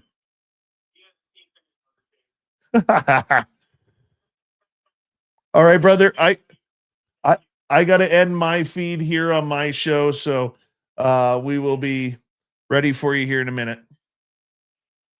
All right. There you go, guys. WABC calling on in. Make sure you go over to the Red Apple Audio Networks, their website. You can grab the feed live there. And I will see you tomorrow night with Merle, everybody. Have a good one. Take care. Good night.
Stay healthy, my friend. You too. If you need bail money, give me a call. Always, Dad.